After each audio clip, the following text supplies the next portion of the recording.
Welcome, everyone. I'd like to call back to order this regular council meeting of Monday, April the 8th, 2019. Staff, are there any additions to the agenda? None from staff, Your Worship. Thank you. Additions from council? Councillor Eliason? No, I'm sorry. It must have been a mistake. Okay. Any additions to the agenda from council? Okay, seeing none. Councillors, do we have any disclosure of interest? Councillor Flynn? Thank you, Worship. And item 8.5, the award for the directional drilling services. Ironman Directional Drilling is a benefits client of mine, so I will not participate in that vote. Thank you. Is there any other conflict of interest? Okay, seeing none, we'll continue with our agenda. Our first item is confirmation of minutes of the regular council meeting of March the 25th. We have a motion. I think we actually have a motion. Yep. Moved by Councillor Cannon, second by Councillor Eliason, that the regular council meeting minutes of March 25th, 2019 be adopted as circulated. Is there any omissions or edits to the minutes? Seeing none, all those in favor? Thank you. Item 6.1, Development Planning Services Committee meeting minutes of April the 1st. We have a motion. Moved by Councillor Lindgren, seconded by Councillor Wallace-Richmond, that the Development and Planning Services Committee meeting minutes of April 1st, 2019 be received as information. Are there any errors or omissions? Seeing none, all those in favor? Thank you. Item 6.2, Community Heritage Commission meeting minutes of March 15th, 2019. We have a motion. Moved by Councillor Cannon, seconded by Councillor Lavery, that the Community Heritage Commission meeting minutes of March 15, 2019 be received as information. Any errors or omissions to those minutes? Seeing none, all those in favor? Thank you. Item 6.3, Environmental Advisory Committee meeting minutes of March 14th, 2019. We have a motion. Moved by Councillor Lindgren, seconded by Councillor Eliason, that the Environmental Advisory Committee meeting minutes of March 14, 2019 be received as information. Thank you. Any errors or omissions? Councillor Lindgren. No errors or omissions from me. I just wanted to comment on our last meeting. Can I do that at this point? Yes, please do. So we had an interesting presentation by Ann Morris about idling. And consequently, I was walking around downtown asking people what they know about idling, and I was happy to find out that both the city and our transit company advise not idling and have some pretty stringent guidelines around that. So that was good, and I'll be able to report back on that at the next meeting. Also, the committee is actively pursuing information about climate action plans. So I just thought I'd warn you that that's something on their minds. Great, thank you very much. Thank you for informing us. Any other comments or omissions to those minutes? All those in favor? Thank you. Move on to 7.1, the Columbia Shuswap Regional District update.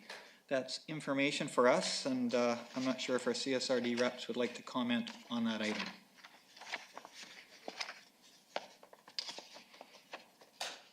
Is there any questions from council to either Councillor Flynn or Eliason regarding that information? Okay, thank you. We'll move on to staff reports, item number 8. So the first item is Chief Administrative Officer Checkout Shopping Regulation Bylaw. We have a proposed motion.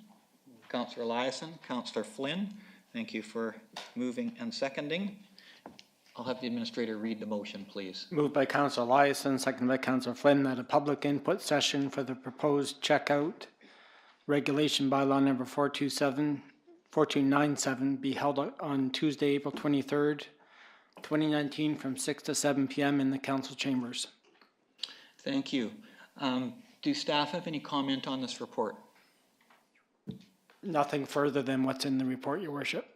Thank you, and thank you for keeping us updated. Council, any comments on the report or the motion? Okay, I'll just make my comment then. First of all, thank you to staff. Thank you, Council, for your support to date. And we are going through a process that we have had for a number of other items, and I think the process is what it's all about at this stage. We have some information on feedback from this in this report. We've received some more feedback today. Thank you, Councillor Cannon, for bringing the information from the Chamber. And so I think we're just in the gathering stage at this time, and that's what this motion is about. Councillor Flynn. Thank you, Worship, and I did want to actually speak to it and agree with you wholeheartedly that the process is what this is all about, and I find it very helpful that organizations like Downtown Salmon Arm and the Chamber are helping us with the process and the input, and DSA has it in their newsletter, the Chamber's done this poll, and I think all of that is very helpful and indicates that everybody's interested in hearing from as many people as possible. And I hope we have good attendance at the public input session that we've just, once we vote on whether or not we're going to have it. Great, thank you very much. All those in favor of the motion? Thank you. Just before I go on to the next motion, I'll just make a comment. Yes, we certainly do encourage all those who have who are in support, those who have ideas about improving the bylaw, those who might think it's not such a good idea. We really encourage all of them to come out on April 23rd from 6 to 7. I also wanted to let Council know that I plan on bringing forward at our next Council meeting a plan to include a reusable grocery bag branded with the City of Salmon Arm branding that would, if we choose to go forward with the bylaw, would go out to one per house in Salmon Arm, along with our organic collection bins and our recycle bin. And the reason I plan on bringing it forward at the next meeting is we need to have some lead time if we choose to do that. I'm working in cooperation with economic development, so I'll have details for you at the next council meeting. I just wanted to let you know. If you have any questions about it, you can ask me at some time. We will move on then. Item 8.2. Chief Financial Officer, 2018 year-end surplus. This is for information. I'll turn it over to our Chief Financial Officer and see if she has any comments. Thank you, Your Worship. The 2018 year-end has recently been completed, and the financial statements are scheduled to be presented to Council at the next meeting on April 23rd.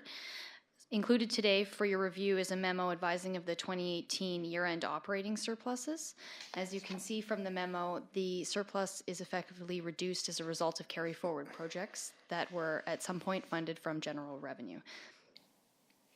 Great, thank you very much. Councillors, do you have any questions about this information? Okay, I don't see any questions from Council. I wondered if there could just be a comment on the wharf major maintenance piece, the $29,475 that's being pushed forward.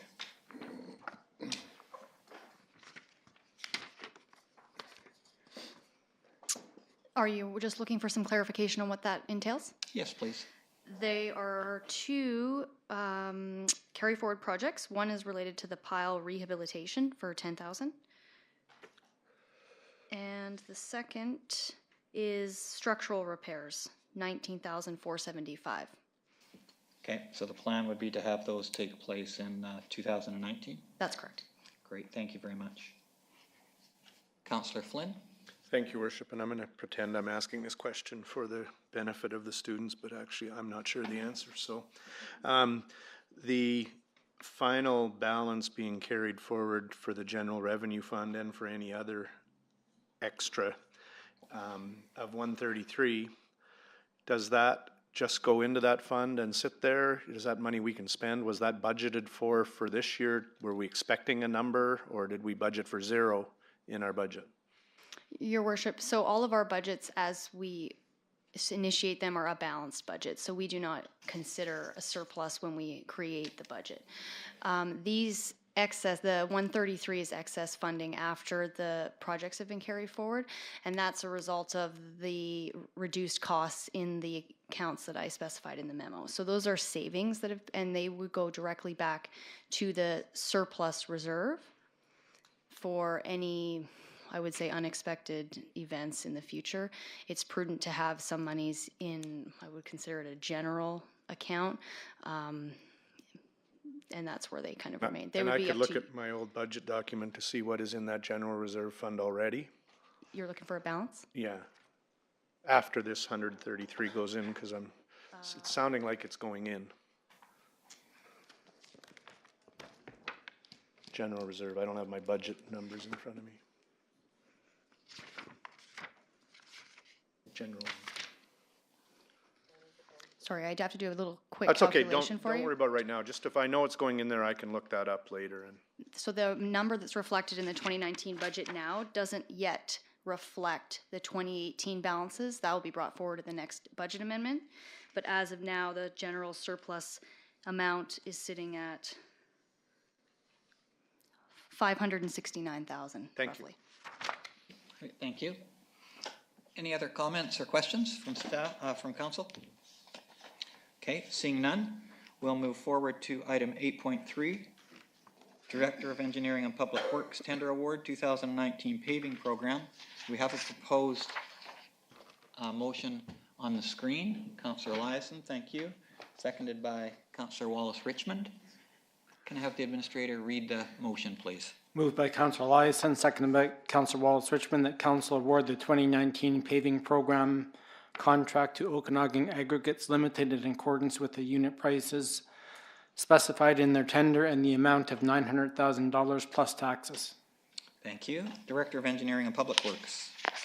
Thank you, Your Worship. So this is in regards to a tender that was issued earlier in March, and as of March 28th, we received 3 contract tenders back, and Okanagan Aggregates was the successful or lowest bid.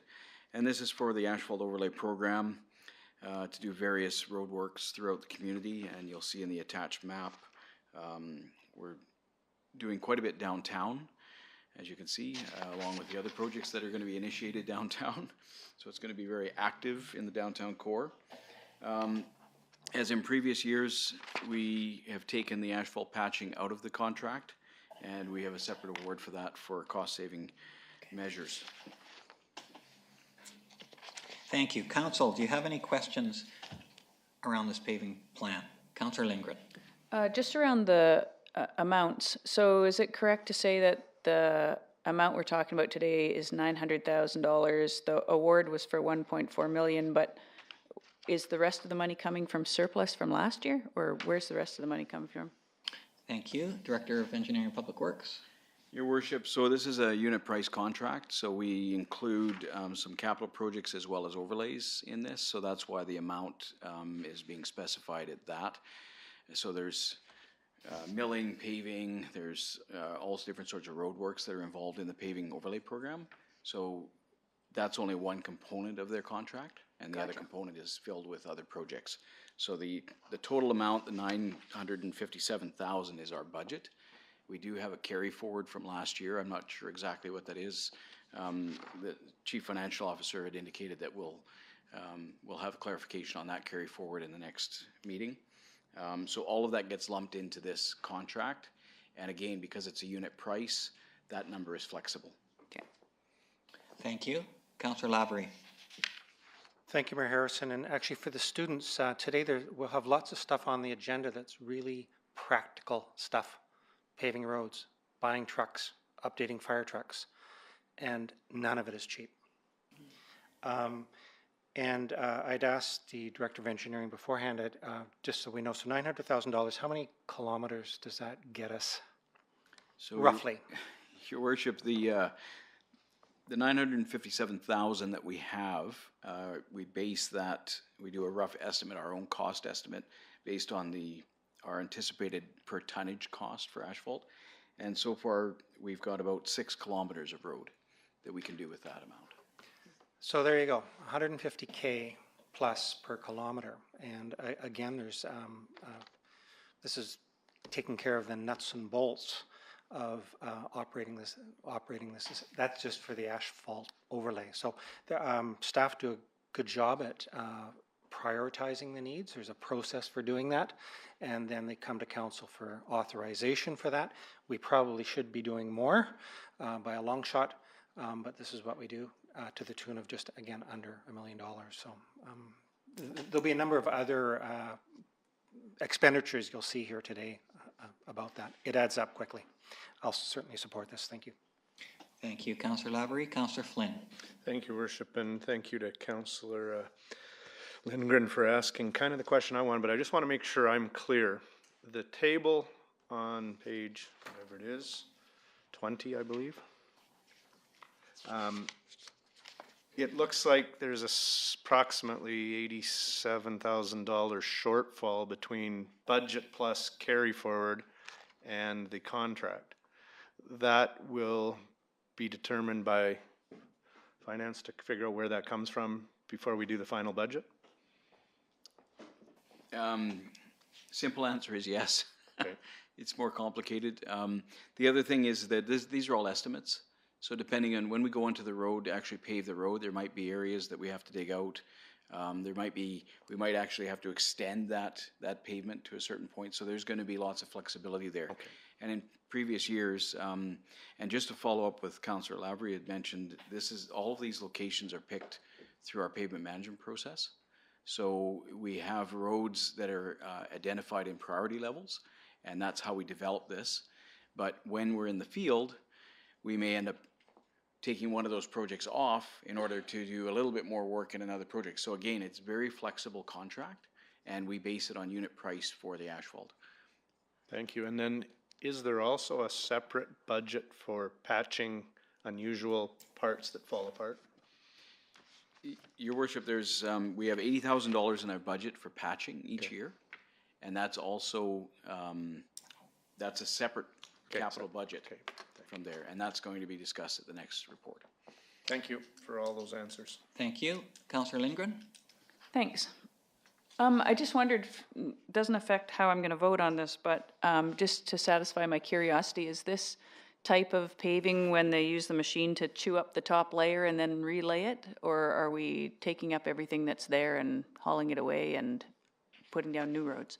Director of Engineering and Public Works. So Your Worship, again, this goes to the variety of the contract. So in some cases, the road surface is in a condition where we can actually mill out the edges. So we have a milling machine that just goes along the edges, and then we repave and reset the crown of the road. And then in other cases where the road surface is very scald or cracked, we actually use the machine, the pulverizer as it's called, and it actually goes in and it pulverizes all of the asphalt, and then that asphalt becomes reclaimed asphalt, so we call it RAP, and we can utilize that in other areas. And then we go in and reset the base and repave. So there's a whole bunch of different levels and different applications and treatments that we can use during this contract. Thank you. Any other questions from council? Could I just ask, is the amount of the money spent, is that reflective of the increase to the parcel tax? No, Your Worship. So what's going to happen to that 210,000? I think Rob will probably bring another memo forward if it's approved. Okay, so if the parcel tax goes ahead, this does not include the $30 increase at this time, then we will be able to pave another 1.5 kilometers of road as a priority. That's correct. We will bring some options to council and look for approval for that, for the expense of that. Okay, fair enough. Councillor Lindgren, did you have a question? One more question about the pothole filling and what did we call that second program? Patching. There's a rather large hole at I think it's the north corner by the cenotaph that a small child or a large dog could probably fall into right now. Do we have a timeline on when that might be dealt with? So Councillor Lindgren, that is the next item actually. Oh. So. Well, I'll hold off on my question then. And then you can come up with that question and we'll look after this one first. Any other questions on this item? Okay, all those in favor? Thank you, passes unanimously. We'll go to item 8.4, Director of Engineering and Public Works, Contract Extension 2019 Pavement Patching Program. We need a mover. Thank you, Councillor Lindgren. Thank you, Councillor Wallace-Richmond. I'll have the administrator read the motion. Moved by Councillor Lindgren, seconded by Councillor Wallace-Richmond, that council award a one-year contract extension to A&D Asphalt Solutions Limited for the annual pavement patching program in accordance with the extension clause in the 2018 contract for the amount of $160,000 plus taxes. Thank you. Director of Engineering and Public Works. Okay, Your Worship, so this is what I referred to earlier in the previous report. Was a few years ago we split this contract. We used to have the patching within the tender for the asphalt overlay, and we just found that typically the larger companies didn't want to spend a lot of time patching, so these are going out to smaller companies, and it's quite successful in the sense that we're saving some money, which is one good thing, and the fact that we can call on another contractor to come in and do repair works when the larger contract is already left. So there's issues of bringing them back if there's not a substantial amount of work there. So these contractors are located in Vernon. As indicated in the report, there is a year extension clause, so we'd like to enact that. And going back to Councillor Lindgren's question, so in the early spring, typically what we do if there's large holes or potholes, we'll fill them with what we call cold mix, and it doesn't bind as well as hot mix asphalt. And so essentially we fill the hole, we'll go back in, we'll take the cold mix out, and we'll actually patch it properly with hot mix asphalt, and it blends better with the roads. So that program will start as soon as we can get hot mix asphalt. So if it is a large hole, we will go and repair it fairly quickly here just to make sure that there isn't any damage to vehicles. But Thank you. Questions from council? Councillor Eliason. Yeah, thanks. I just appreciate that how this is broken out in the 80, 35, 45. And just so other questions that were asked in the last portion of how those monies are allocated. So utility patching, charge outs, the capital projects, which are other projects, and then the actual patching. So it gives us a better idea of how the money's spent. Thank you. I'll support it. Thank you. Other questions from council? How do we decide which spots to patch? Typically, we have our request tracker, and that allows the public to put in a request to have a pothole patch that they've noticed, and we appreciate those requests because we can't be on every street. Sure. Could you just go into detail a little bit? So I know the media's here, and so if I wanted to put a request in about a pothole, how would I do it? You can go to the city's website, and it's called Request Tracker. It's right on the very front page, and you can fill in the form. It goes through a series of lists. It'll go to transportation. You can do bylaw things. You can do all different sorts of requests. But this one would be under transportation roads, and you can put in the location, preferably an address, and we'll have our crew go out and look at the situation, see if it's warranted for an actual patch or a more serious repair. And so that's one method. Another method is to phone City Hall and do a report, or come down in City Hall and fill out a report. We do have crews that are out in the road, and they are taking note of anything of significance.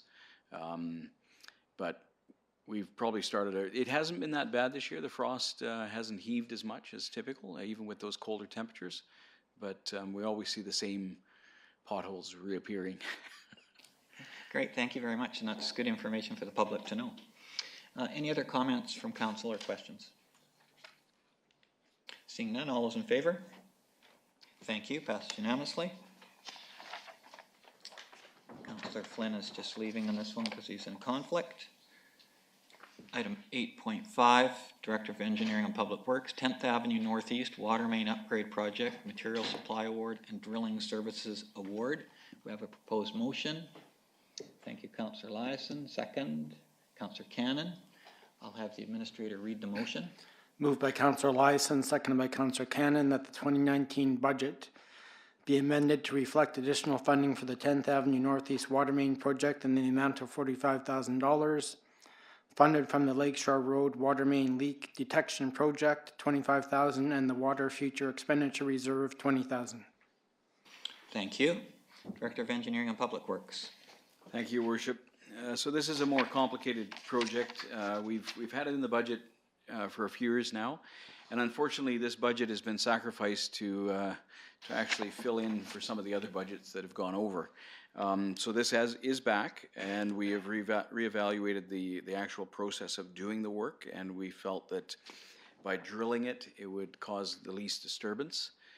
So what we're asking to do today is actually sole source this to Ironman Drilling, because they have the ability to fuse the PVC pipe that we require, and also to increase the budget slightly so that we can actually do the entire work and not have to reduce this amount. So this is an aged pipe, and we have been looking at trying to rehabilitate this for quite some time now.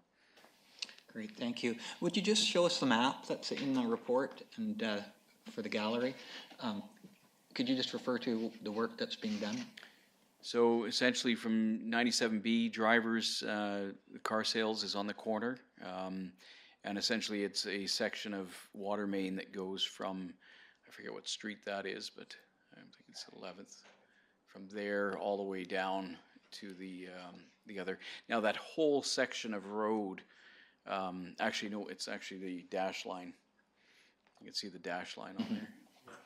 I don't have control over it. Yeah, that's the water main project. So that whole section of road from 10th to 60th is slated to get overlaid as well. So that's another reason why this is an important project to complete in the spring. Great, thank you. And just for the gallery, you may have noticed in the paving program that the same stretch of road is being covered, so that we don't want to do the paving program this year and then dig it up next year and do the water main. So we do them at the same time, do the water main, and then put the nice new overlay on top of it. Council, do you have any questions? All those in favor? Passes unanimously, thank you. We'll move on to 8.6. We'll just get Councillor Flynn back.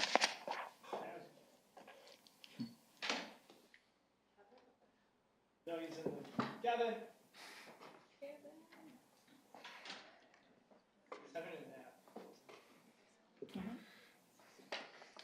Okay, item 8.6, Director of Corporate Services, afternoon portion of the regular council meeting at Salmon Arm Secondary on May 27th, 2019. We have a proposed motion. I need a mover and seconder, Councillor Wallace-Richmond, Councillor Lavery. Thank you. I'll have the administrator read the motion. Moved by Councillor Wallace-Richmond, seconded by Councillor Lavery, that the afternoon portion of the regular council meeting of May 27, 2019 be held at the Salmon Arm Secondary Sullivan campus in the theatre. Thank you. Any comments or questions from council? Okay. I would propose that the students sit on the council bench and the council sit in the audience for that one and see how it goes. We look forward to coming up to SAS and holding our council meeting there. And hopefully we'll have some very pertinent items that are pertinent especially to your area and to youth in Salmon Arm. All those in favor of the motion? Thank you. Okay, we're into introduction of bylaws. Item 9.1 has 10 sections to it. Could I have a mover for that? Thank you, Councillor Eliason and Councillor Flynn. I'll have the administrator read the motion. Moved by Councillor Eliason, seconded by Councillor Flynn, that the following bylaws be read a first, second, and third time. Financial Plan Bylaw number 4312, Equipment Replacement Reserve Bylaw number 4313, Equipment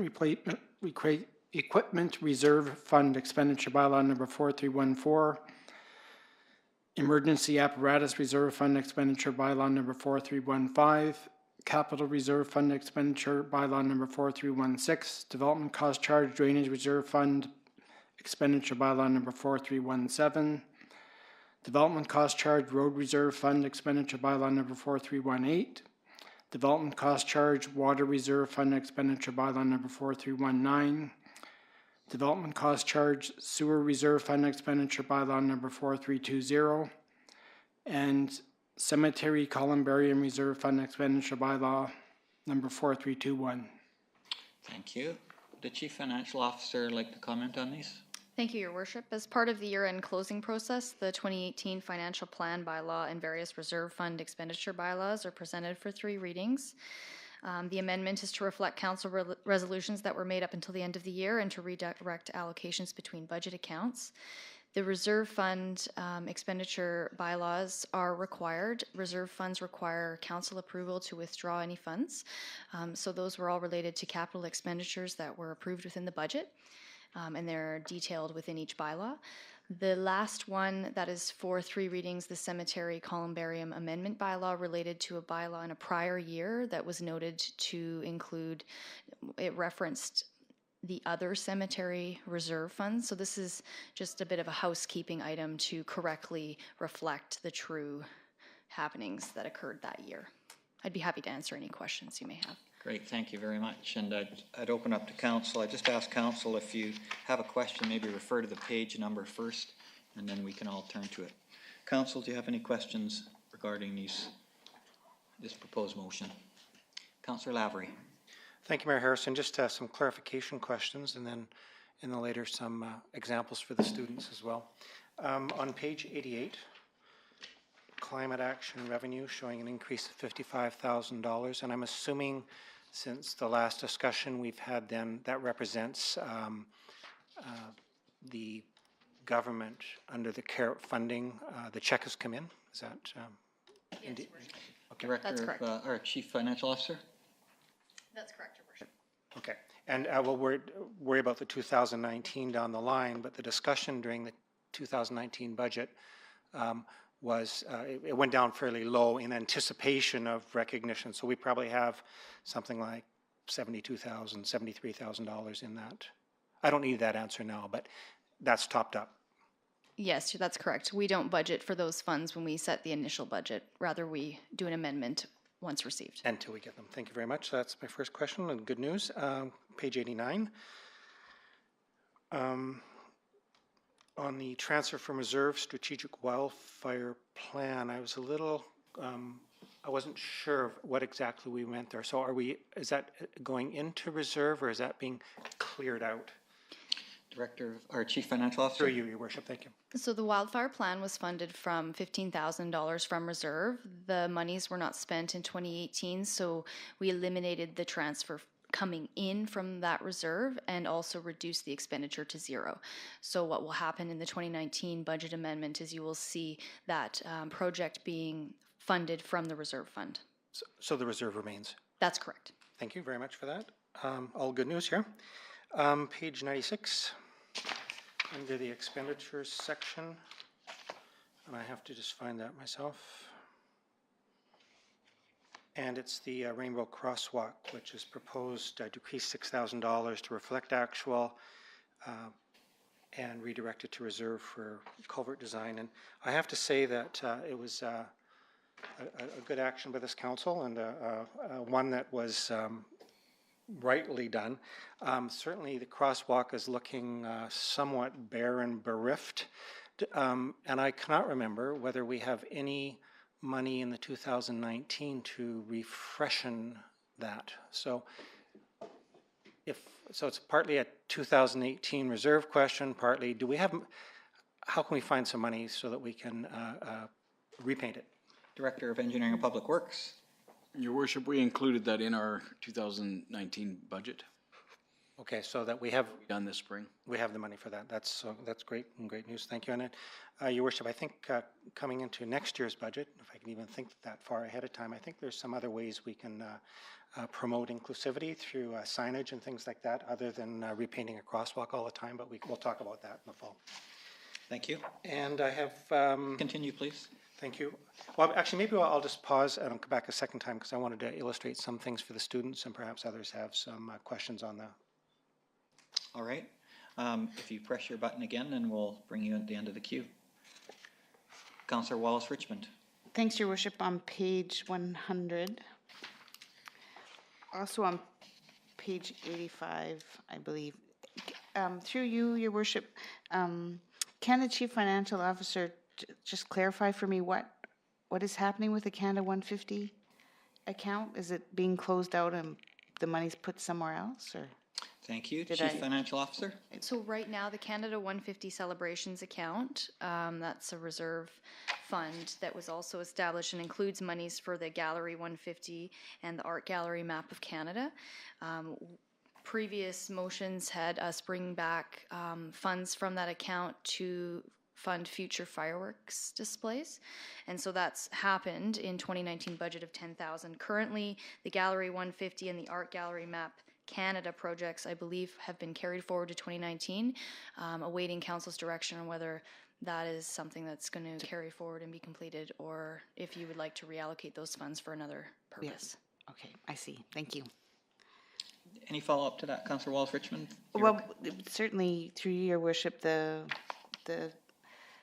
project at the gallery is moving ahead, albeit more slowly than we would have liked, and the plans for an adjunct Gallery 150 here in City Hall are also on hold, but certainly no plans to cancel it. Okay, so you're happy to have those funds in reserve. Absolutely, thank you. Okay, thank you. Other councillors have questions? If not, Councillor Lavery, you could press your button. You go ahead. Thank you, Worship. And if we could turn to page 114, and I'm just bringing this up for the Youth Council's perspective again. I think today is a pretty nuts and bolts agenda here on Council. On page 114, there are a number of tables. Actually, maybe it's 113. There's two tables on both pages. Yeah, there's a number of tables. Let's just go with page 114, table number 2.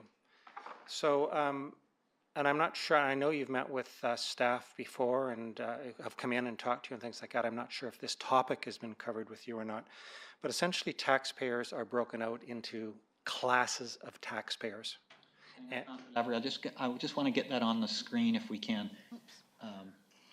Because if without it, it's very difficult to follow.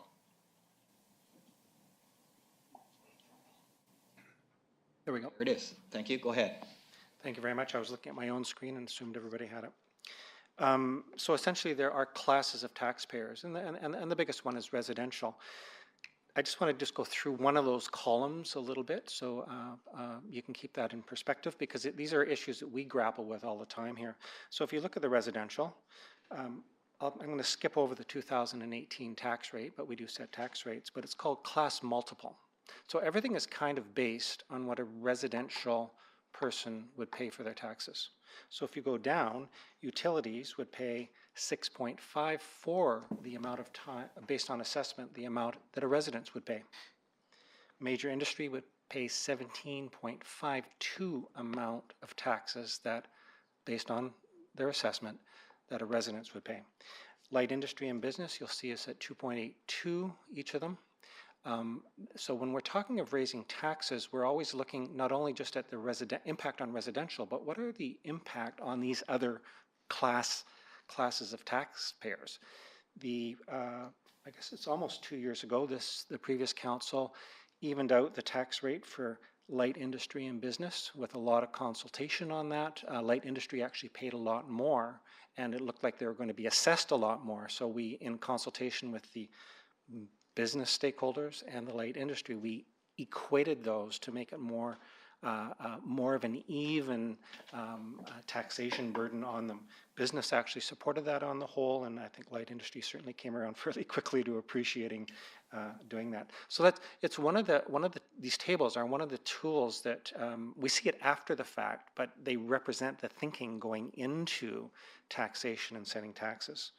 The next table, and that's my last one I'll refer to, Your Worship, Table 3 at the bottom of that page, permissive tax exemptions. And you'll see a total there in the bottom right-hand corner of $1.1 million. Essentially, the city gives permissive tax exemptions to groups and organizations that benefit the overall social fabric of the city. Churches, nonprofit societies, senior centers, sports clubs. And the bottom of that column, we say to them, no, you don't, because of what you do, the service that's derived to the benefit of the city, you don't pay taxes to the city. And so we forego almost $700,000 in taxation from those groups. But there's more. On top of that, when we give them a tax exemption, we also have to pay to the province and other governments the taxes that they would normally pay. And that, if you see down there, is $422,000, almost $423,000. So annually, and certainly for 2018, it seems like a long time ago, but it's equivalent to $1.1 million that the city either absolves taxation or pays the taxation for those groups going forward. It's a pretty significant investment on behalf of the city in the benefits that those organizations give. So that's it for my lesson here today, Your Worship. I think I try to bring that up every time it comes up, but it is a significant contribution, and most cities do this, but it's a significant contribution to the social fabric, and one that isn't often referred to. So thank you. Thank you, Councillor Lavery, and I think those are probably the two most important tables that we actually work with, really, especially the top one. Do councillors have any other questions? Okay, I just have a couple that haven't been touched on. On page 88, the building permit revenue decrease of $55,000 to reflect actual. I wonder if I just have an explanation for that. I'm not sure if it's Director of Development Services or no, Chief Financial Officer.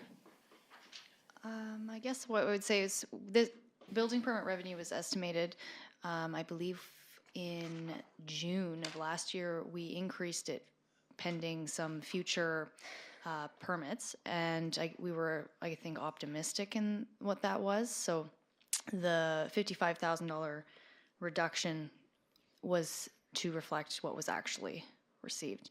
The net impact of that, when in June, when we did that original amendment, those funds were being allocated to a project that was included in the capital budget.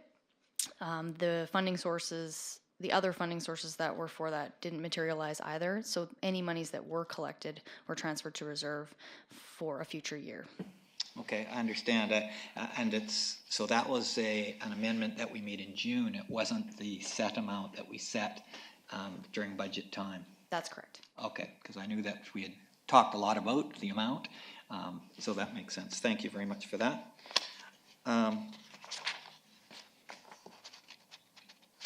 Page 92, if we could go to 92 on the screen as well, that would be helpful to the gallery, I think.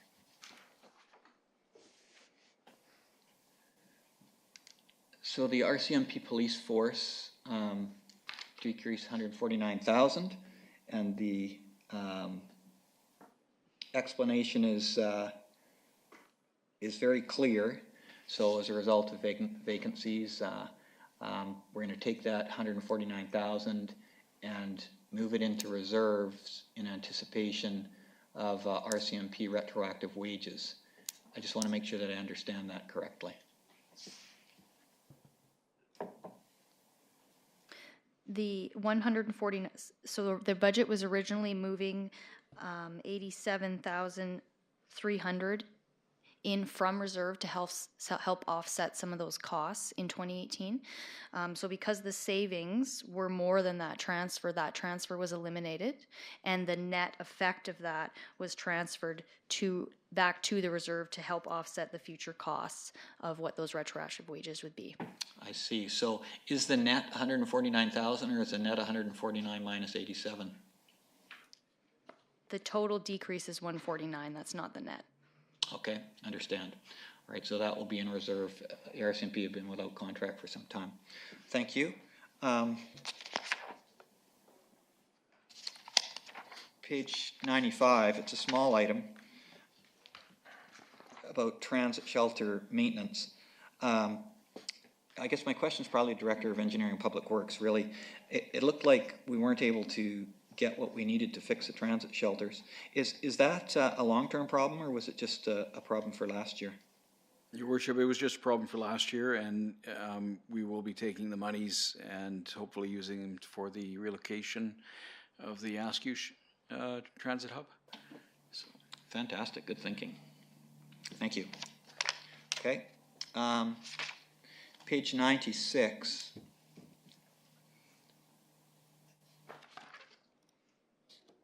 This is one we often talk about, Councillor Jameson would especially. The agricultural ditch maintenance, small decrease, and the explanation there. So my question is, that 21,600, did that go into reserve for agricultural ditch maintenance? Yes, Your Worship. Okay, all right, thank you.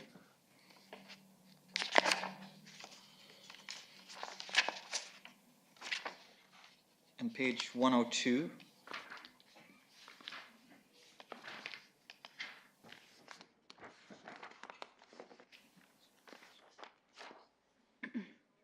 This is general council initiatives. So our council initiative budget last year, I think, was 25,000. Am I right about that in 218? Yes. Okay, I think so. So we spent about half of that then, is that correct? Yes. Okay, so we had a leftover of 13,400.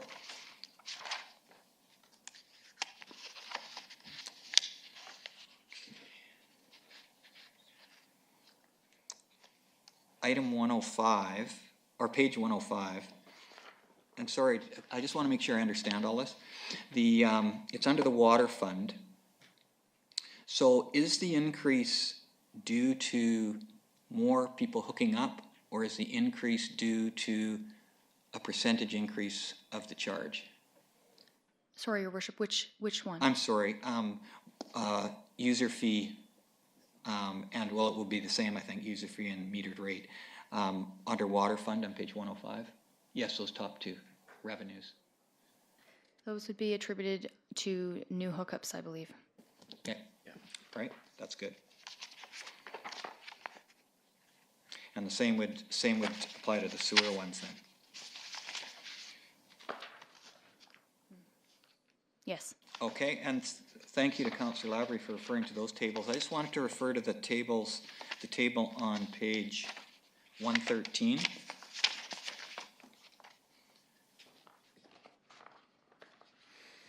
This is important as well. This table shows where the city gets its money to operate. And so you can see that the property taxes, the difference on the top line is very small. So we can look at the right-hand side. It just excludes government transfers. But 51% of the city's revenue comes from property taxes, which then that makes you think, well, where do you get the other half from? So about 10% comes from parcel tax, so that's 60. So about 35% of the city's revenues come from user fees and charges and interest income.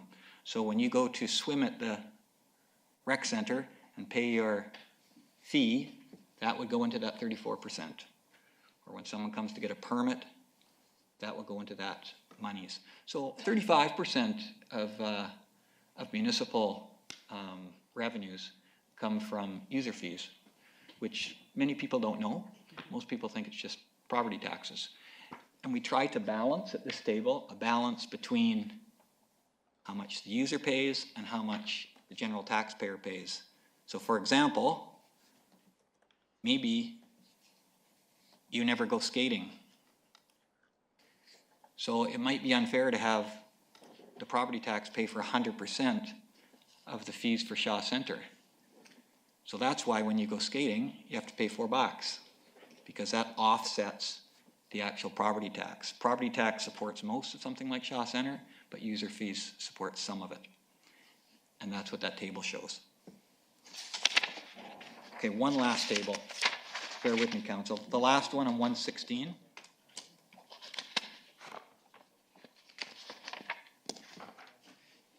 So I think this is also an important table. This is the revitalization tax exemption for the industrial zone. So what the city does, what council has passed a number of years ago, was a revitalization tax exemption. So if someone wants to build a building in the industrial park, or if they have a building there and they want to add on to it, and I believe the threshold's 300,000. If the building permit is worth more than 300,000, they get a tax break. And in the industrial park, when you build, it costs. So for example, there's a couple presently that are about $3 million. Because we want to attract industry and we want to have expansion there because that offers jobs for people, which just brings revenue. So the way the revitalization tax exemption works is if you build a building out in the industrial park, for the first 5 years, you do not pay any taxes on the improvement. So you get 5 years where you don't have to pay taxes on the $3 million or $4 million improvement or building. And then in year 6, you pay 20%. And in year 7, you pay 40, 50, 60, 80. By year 10, you pay 100% of the taxes. So it allows people who want to build out there to put together a business plan that enables them at the early times not to have to pay the tax. In the last 5 years in the city, we've had enormous building permits. Mostly, though, it's been residential. Some commercial, some industrial, but mostly residential. And that's normal. Now what we're seeing is, we're seeing things happening in industrial park. And I expect that we will have, for 2019, upwards of $6, $7, $8, $10 million maybe under general municipal tax exemption. So this is normally the way it goes, and it's one way that we can incentivize having building out there. Okay, my teaching is over. Councillor Flynn. Thank you, Worship. Actually, your questions, I think you got about 5 that I had listed, so I don't need to ask those. I just did have a quick question on page 11. Snow removal, decrease of 10,000 to reflect actual. Is that a decrease of 10,000 from what we thought we'd spend and budgeted for, and we didn't have to transfer anything from reserves? Because for me, it felt like there was way fewer snow removals, and I'm assuming we're gonna get a report eventually, but there seemed to be less snow all in February, but I guess that was just my imagination. Okay, and that's page 96. So I'll ask the Director of Engineering and Public Works. Go ahead, Director of Engineering and Public Works. So my understanding of that amount is that it was actually a savings. So we didn't spend all of the money, but remember that our year starts in January and we have 2 snows each year because we have the January snow and then we have the November snow. So this year we started off really well and hopefully we'll end really well. Okay. So that's the 18, that's the early 18, or sorry, early 18, late 8, okay, got it. Wasn't as good as I thought. Any other questions, Councillor Flynn? Okay. Council, does anyone want to ask any further questions before I call the question? Councillor Lindgren. Just one. Back on page 96, Mayor Harrison, you were talking about the money from the RCMP police force and how the explanation says that the balance is redirected to police operating reserve to offset future costs related to RCMP retroactive wages. Is that because they are bargaining a collective agreement right now and any wage increase will be retroactive to the beginning of their contract? Thank you, Councillor Lindgren. I'm actually going to report on that in council statements because I went to a seminar, so I can get into detail at that time. But yes, that is a possibility, and I will explain further because I have a couple of slides. Okay. Is that okay? Yep. Okay, thank you. Any other comments from council? All right, all those in favor? Thank you. At this time, I would like to recognize our finance department, in particular our Chief Financial Officer, and our department is receiving a Canadian Award for Financial Reporting. I thought I would get her to do the work first before I gave her the presentation. The Canadian Award for Financial Reporting recognizes excellence in government accounting and financial reporting and represents a significant accomplishment by a municipal government and its management. We've been very fortunate here in the city to have had chief financial officers and staff who not only are on top of things, but who also keep us straight and are very transparent in their approach. And we all appreciate that at this table. So I would ask council to come and join me to present this to our chief financial officer, Chelsea Van de Kapelle.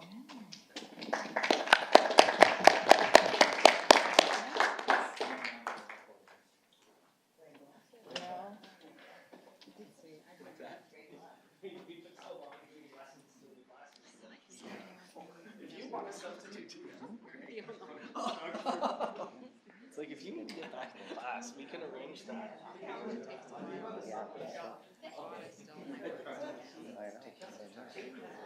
Councillor Jameson decided he missed the kids more than politics, so he went back to teaching. Yeah, and we appreciate it. The lessons. But you guys, thank you very much.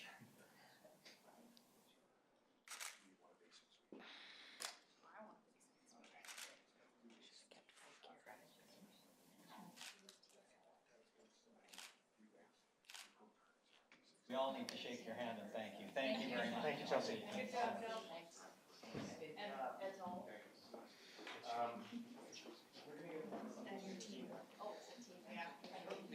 Alan, just to support you over Elias,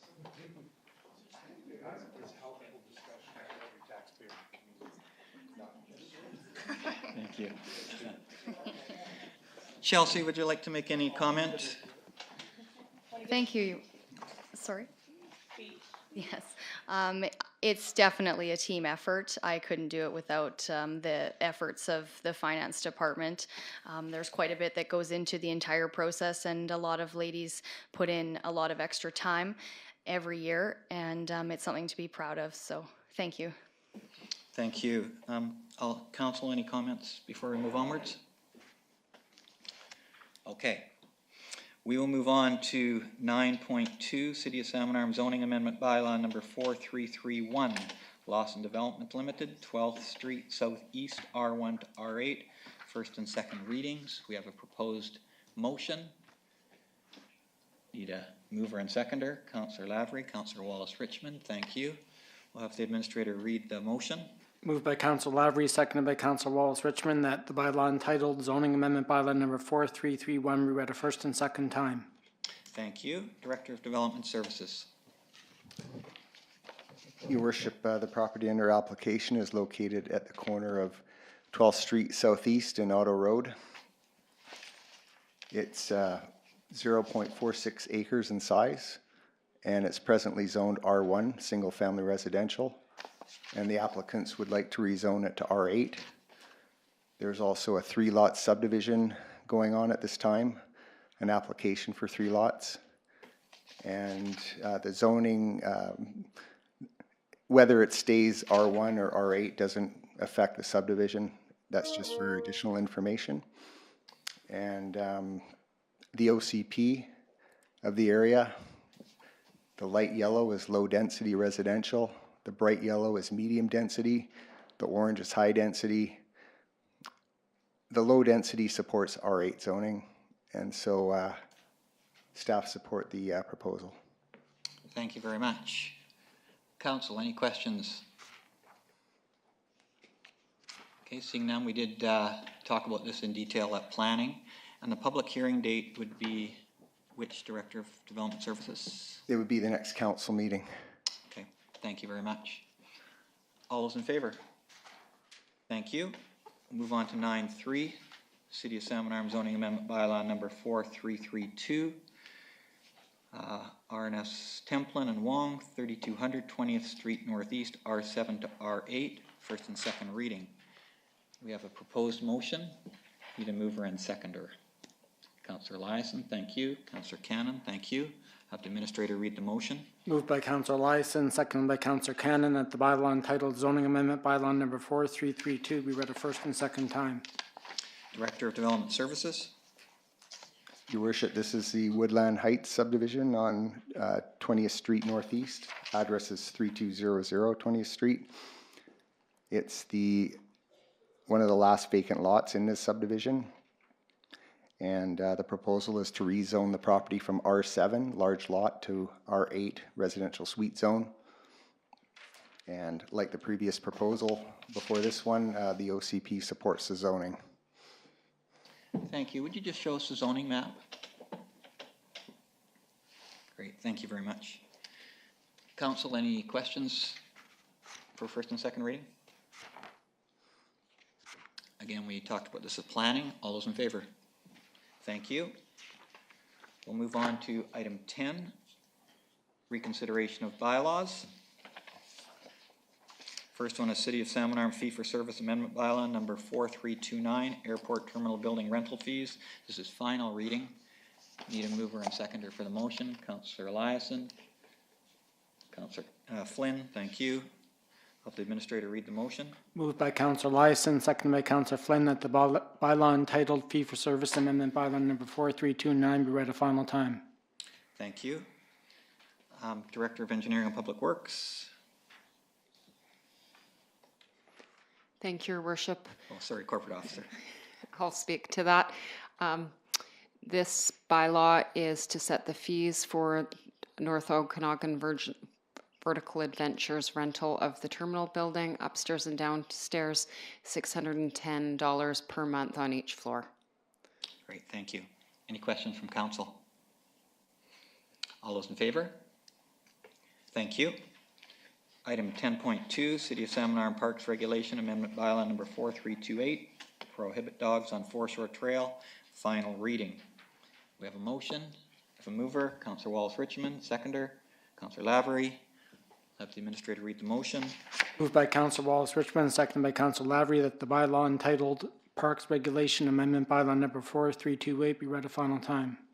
Thank you. Corporate Officer or Director of Development Services?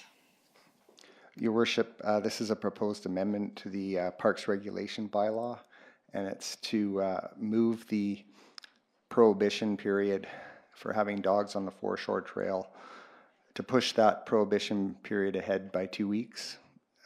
Presently, the bylaw prohibits dogs on the trail, on the foreshore trail, from April 15th for a month, and this would push it for May and June.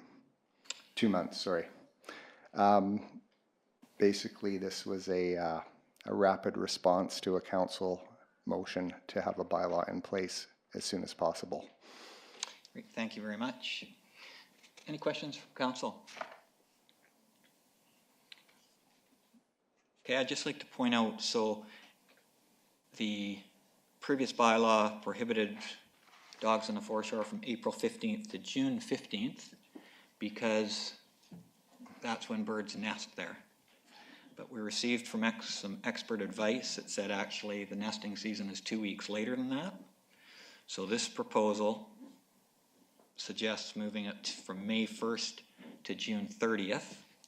I just want to make sure that that date is correct. So Director of Development Services, July 1st, the trail would be open to dogs on leashes 2 meter length. Is that right? Yeah, Canada Day. Okay, perfect.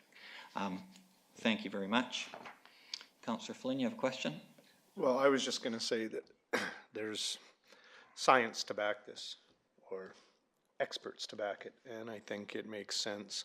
I would not be in favor of extending the ban, but moving it and making it 2 weeks, or 2 weeks later, and the same time frame, I will support. Great, thank you. Can I just ask a question about signage, because it's getting close to the 15th? And so, will this bylaw take effect as soon as we pass it?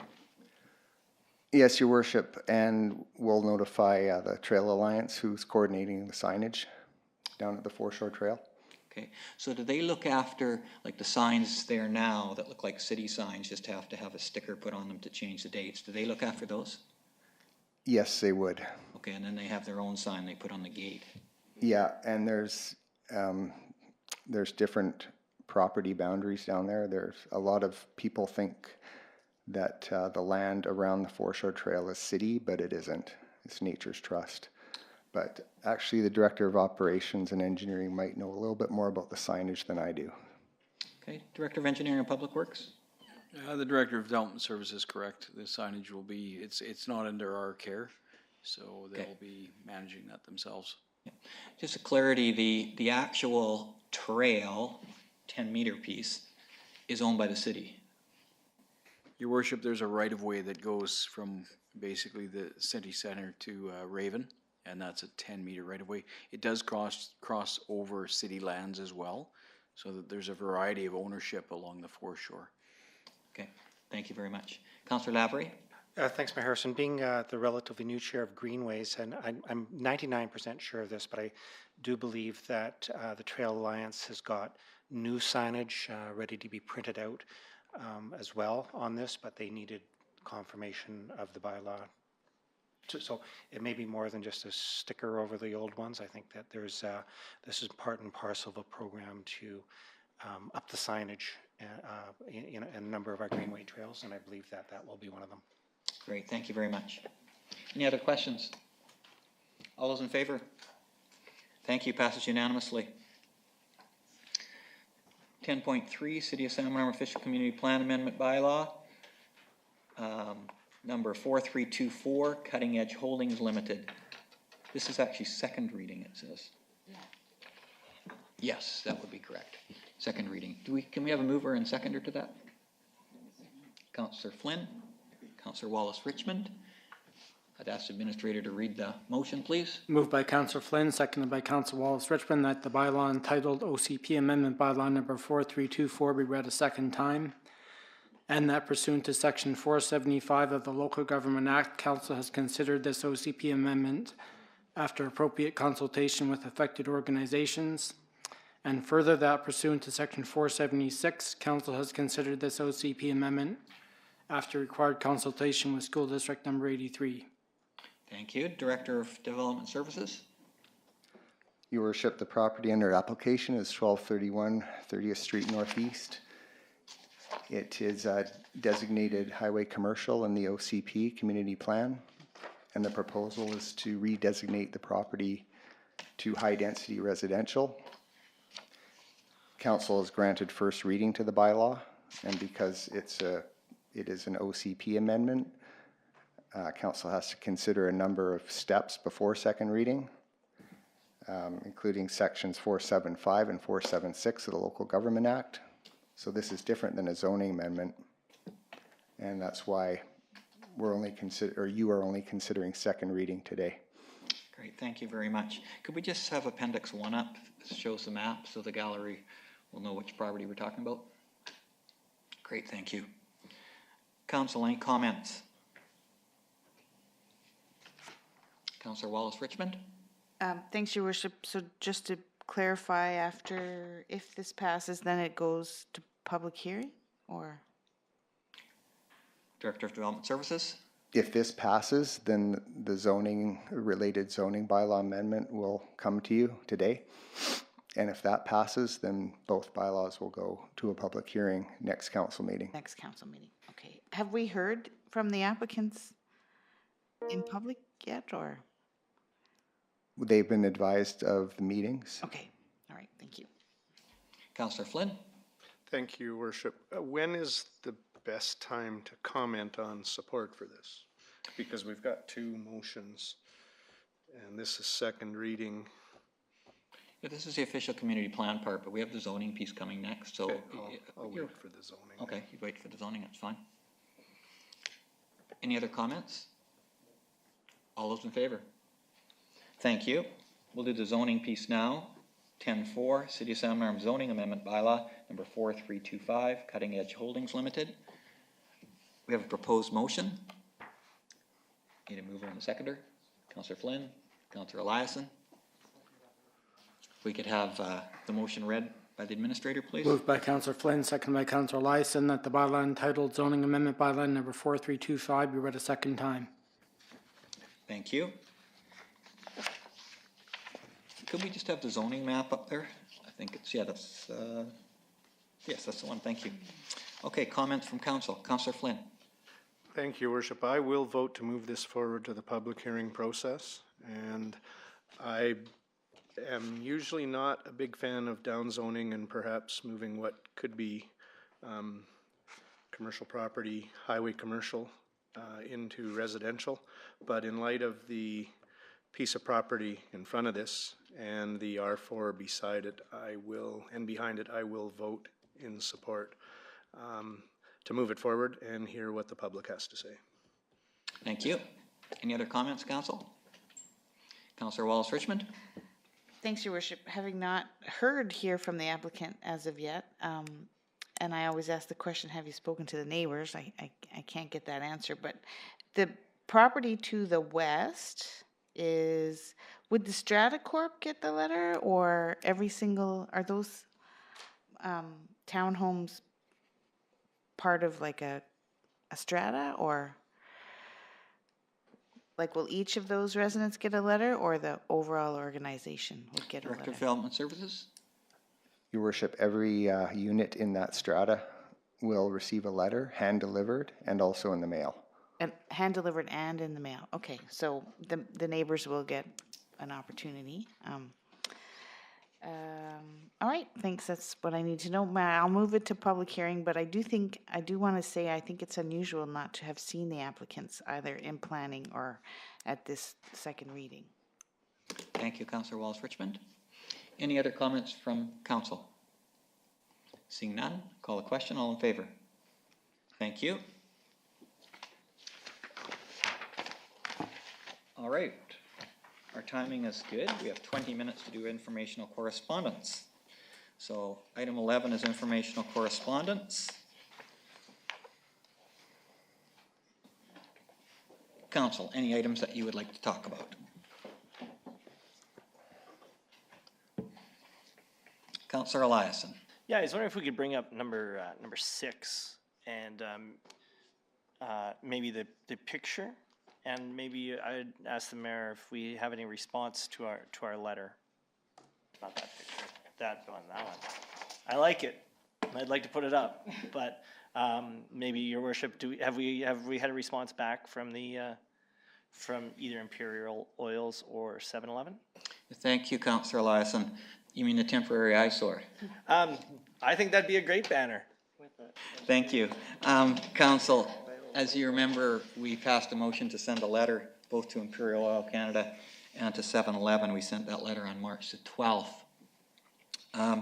We then heard back from 7-Eleven Central Office at the coast, and we arranged to have a phone interaction with them. And so the corporate officer and I spoke to Victor Versnick, Senior Manager of Corporate Affairs and Business Management for 7-Eleven. And we had a very productive conversation with him. So what Victor told us was that they leased the property from Imperial Oil, and just prior to their lease running out, this accident occurred, which burnt the building. As part of their lease, they are responsible for the building and the contents. So they are working with Imperial Oil, and he felt very close to signing the agreement for them to demolish the building and bring it back to the condition it was when they first leased it, which was there no building on the site. I asked Victor about a timeline, because for us, May long weekend is kind of a crucial time. That's when our visitors start to arrive. And he assured us that the demolition of that building would happen before then. So we were impressed by his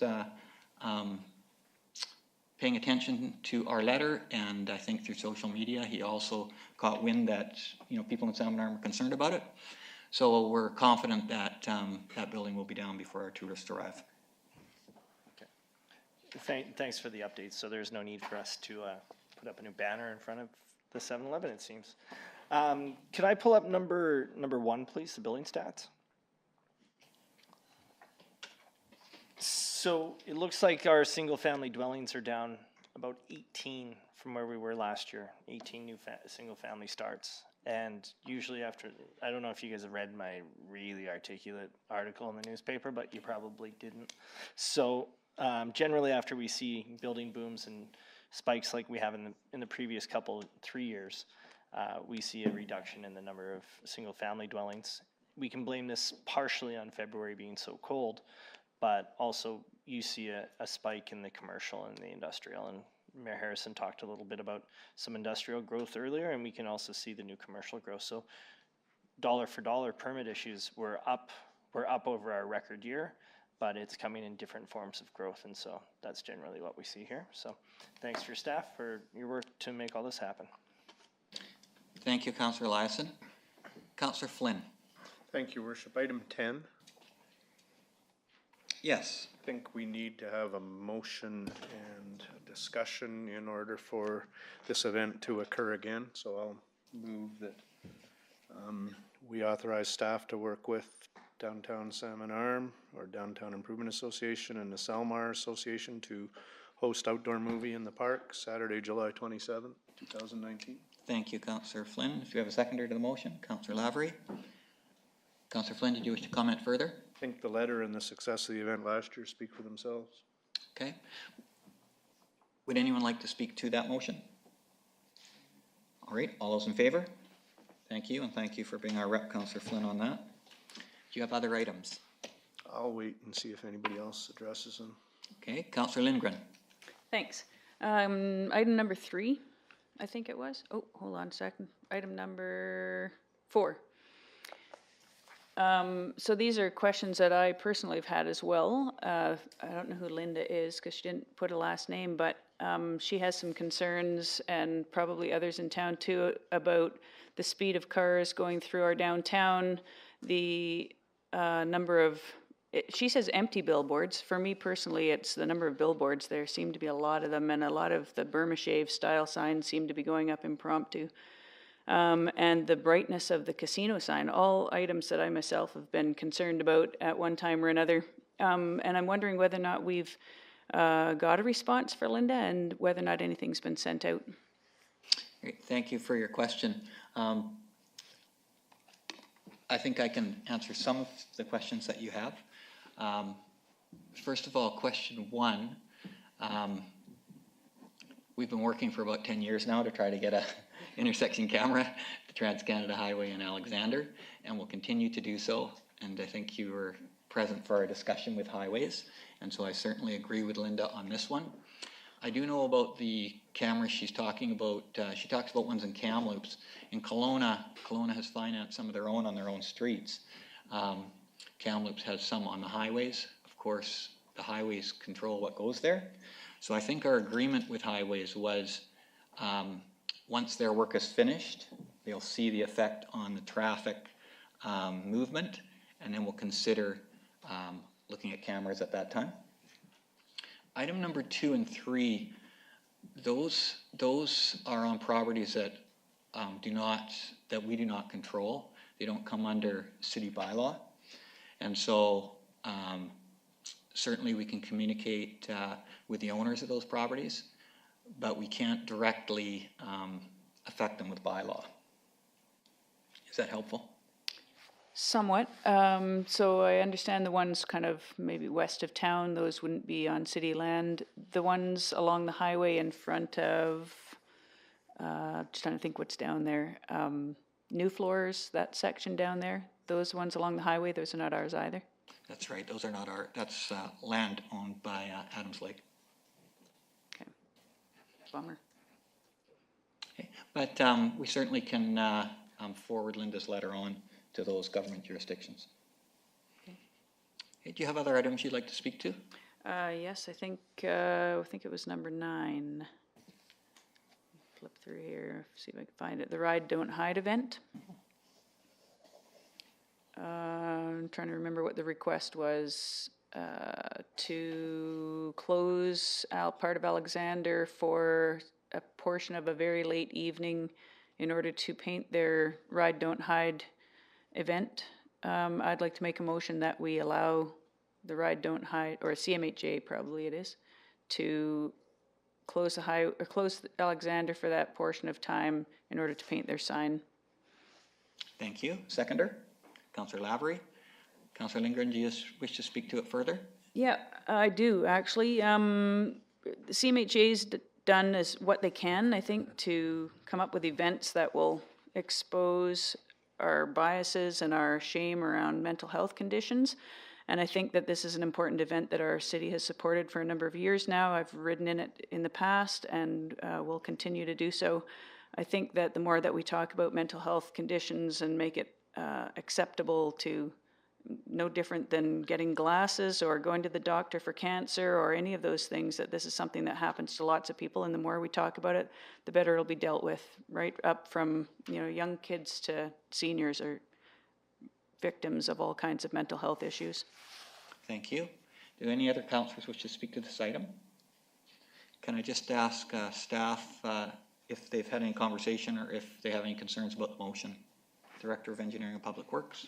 Your Worship, we've had lots of discussion with this. This is actually a replacement, in a sense, to Relay for Life. So you'll notice in the letter that they're working with Jen Dyes, who was with the Cancer Society.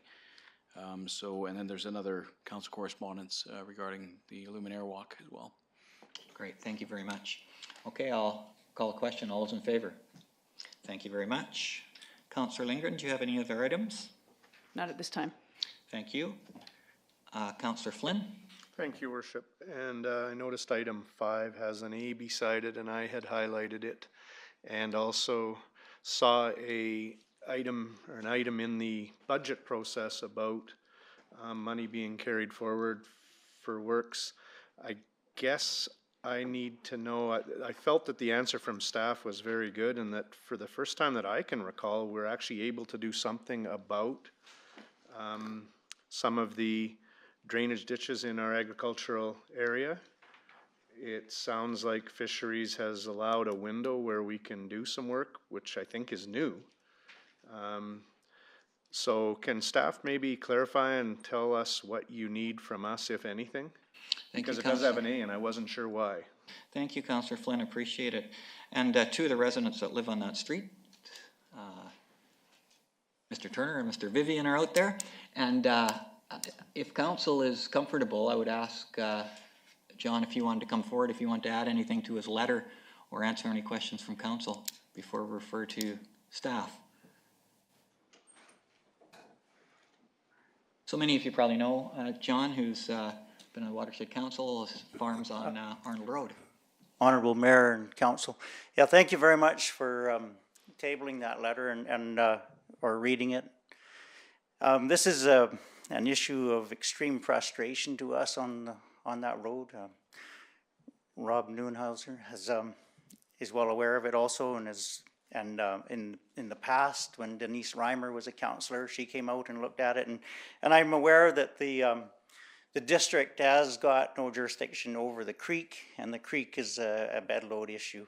But the creek aside, there's the ditching and the culvert that was put in the last 5 years is really detrimental to the agriculture and its close proximity. I think on our side of the road, there's something in the neighborhood of 5 acres that is unusable.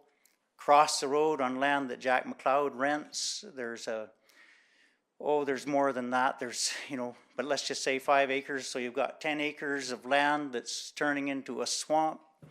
And in 5 years, what that adds up to, and we've got, this starts to mean a lot of money and lost productivity on those lands. And so it'd be wonderful if the district could address this issue. Great, thank you, John. If there's any questions. Yeah, I'll see if Councillor Flynn, did you have any questions for Mr. Vivian at this time? No, I think my questions are more for staff. Okay, we can do that in just a minute. But I really appreciate the letter, and it was well written and very clear, and I think staff provided some answers that I didn't know were available. So, okay. Does any of council have any questions for Mr. Vivian at this time? Okay, thank you, John, for writing to us. Okay. And thanks for coming forward, and we'll address staff now. You can certainly have a seat. We'll call you back if we have a question for you. Thank you very much. Okay, Councillor Flynn, continue. So I guess my question to staff is, as I said, it sounds like we're able to do more than I thought we were. Is there money in budget to do any of this work and try to solve the problem? Because I thought we were pretty much hands off of agricultural ditches because they are fish habitat, but it sounds like there's been a change to that and work can be done in July, and I guess what is planned? Director of Engineering and Public Works. Thank you, Your Worship. So first of all, I'll say that the processes have changed within the last year. We have struggled immensely with agricultural ditching. First of all, the areas in floodplain area mostly, and a lot of these culverts, if you see in the pictures, are very similar around the whole valley. The bed loading coming down, especially from Motel Creek during freshet, is amazing how much material gets deposited into the flats. So we have in the past tried to clear this out, but again, we want to put it on an annual maintenance so that we can go in every spring and clear out after the freshet. And that should alleviate some of the pressures off of the side road ditching as well. So did our budget process put money into doing this year, or is this going to need to be separate, or? Through Your Worship, we have an agricultural ditch program, and that money is consistent each year. So we will utilize that money to do this work. And this piece will be one of the first priorities? If we can get there is process still, so we have to get approval still to do it, but it has lessened. Before, we would have to actually block off the creek and shock treat the creek and take the fish out. So it was onerous, costly, very impractical in a sense, but still, now we can use other methods. Okay, thank you. Did other councillors have questions or comments about this letter? Okay, can I just ask, first of all, appreciate Councillor Flynn's comments. Can we have a picture of that culvert? The big one, the cement one? Yeah, that one. That culvert's about 4 feet deep, but it's actually only about 1 foot deep. So would part of our work to the Director of Engineering and Public Works be to dig the gravel out of that culvert? Are we allowed to do that? Your Worship, that's exactly what we would do. We would basically expose both sides and try to flush out the material within the culvert. The unfortunate part is that each freshet, more material is brought down, so that's why it has to be on an annual program. Right. And if we can establish that with DFO and the Ministry of Environment, hopefully we'll be able to go in there, you know, either pre-freshet to do some cleaning and then post-freshet to do some cleaning as well. Right, because if you go up the Motel Creek to the Arnold place, that's where all the gravel's coming from. So the actual creek from there, is that MOTI, or who would look after that piece? Unfortunately, the city doesn't have jurisdiction over that, so that would have to be the province. I see. Some communities do bed loading reviews. They'll hire environmental professionals to go up and do a bed loading review and then submit that to the province to see if they can actually cooperate. But again, it involves a pretty heavy duty study and it would cost a fair amount of money. But we do have two particular creeks that cause these problems. One is Palmer just down the road and Motel. Okay, thank you. Could I just go to the other picture of the ditch? There, I know some councillors have been out there. I've been out there to look as well. It seems to me that it's extremely flat there, and moving water is not that easy. Is there anything the city can do culvert-wise that would help drain those ditches, which in turn would help drain the agricultural land? Well, I believe that the culverts in place will work if the bed loading is removed and if there's actually some place for the water to go. Unfortunately, during high freshet and when the river comes up, that water backs up onto the properties because it's in the floodplain. Mm-hmm. So there are times when the water does sit. Unfortunately, as Mr. Vivian indicated, it is a problem because that water backs up into the fields as well on both sides now. So it's a challenging problem, but hopefully by removing some of the bed load and being able to do that, we should be able to get some of the water moving better. Okay, and I know that I think Darren Giroux and Jen Wilson have been involved as well. So, okay, thank you very much. Any other comments from councillors before we move on? One question. Councillor Flynn, go ahead. Just one follow-up question. When was the last time we were able to do any of this removal, or that we did any of it? I actually don't have that information available. Okay. I know Rob Hine had been into that area. I don't know exactly to what extent. Okay, thank you. We will try to help. All right, do you have any other items, Councillor Flynn? Okay, Councillor Wallace Richmond.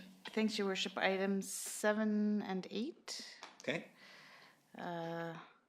7 is for the lantern walk.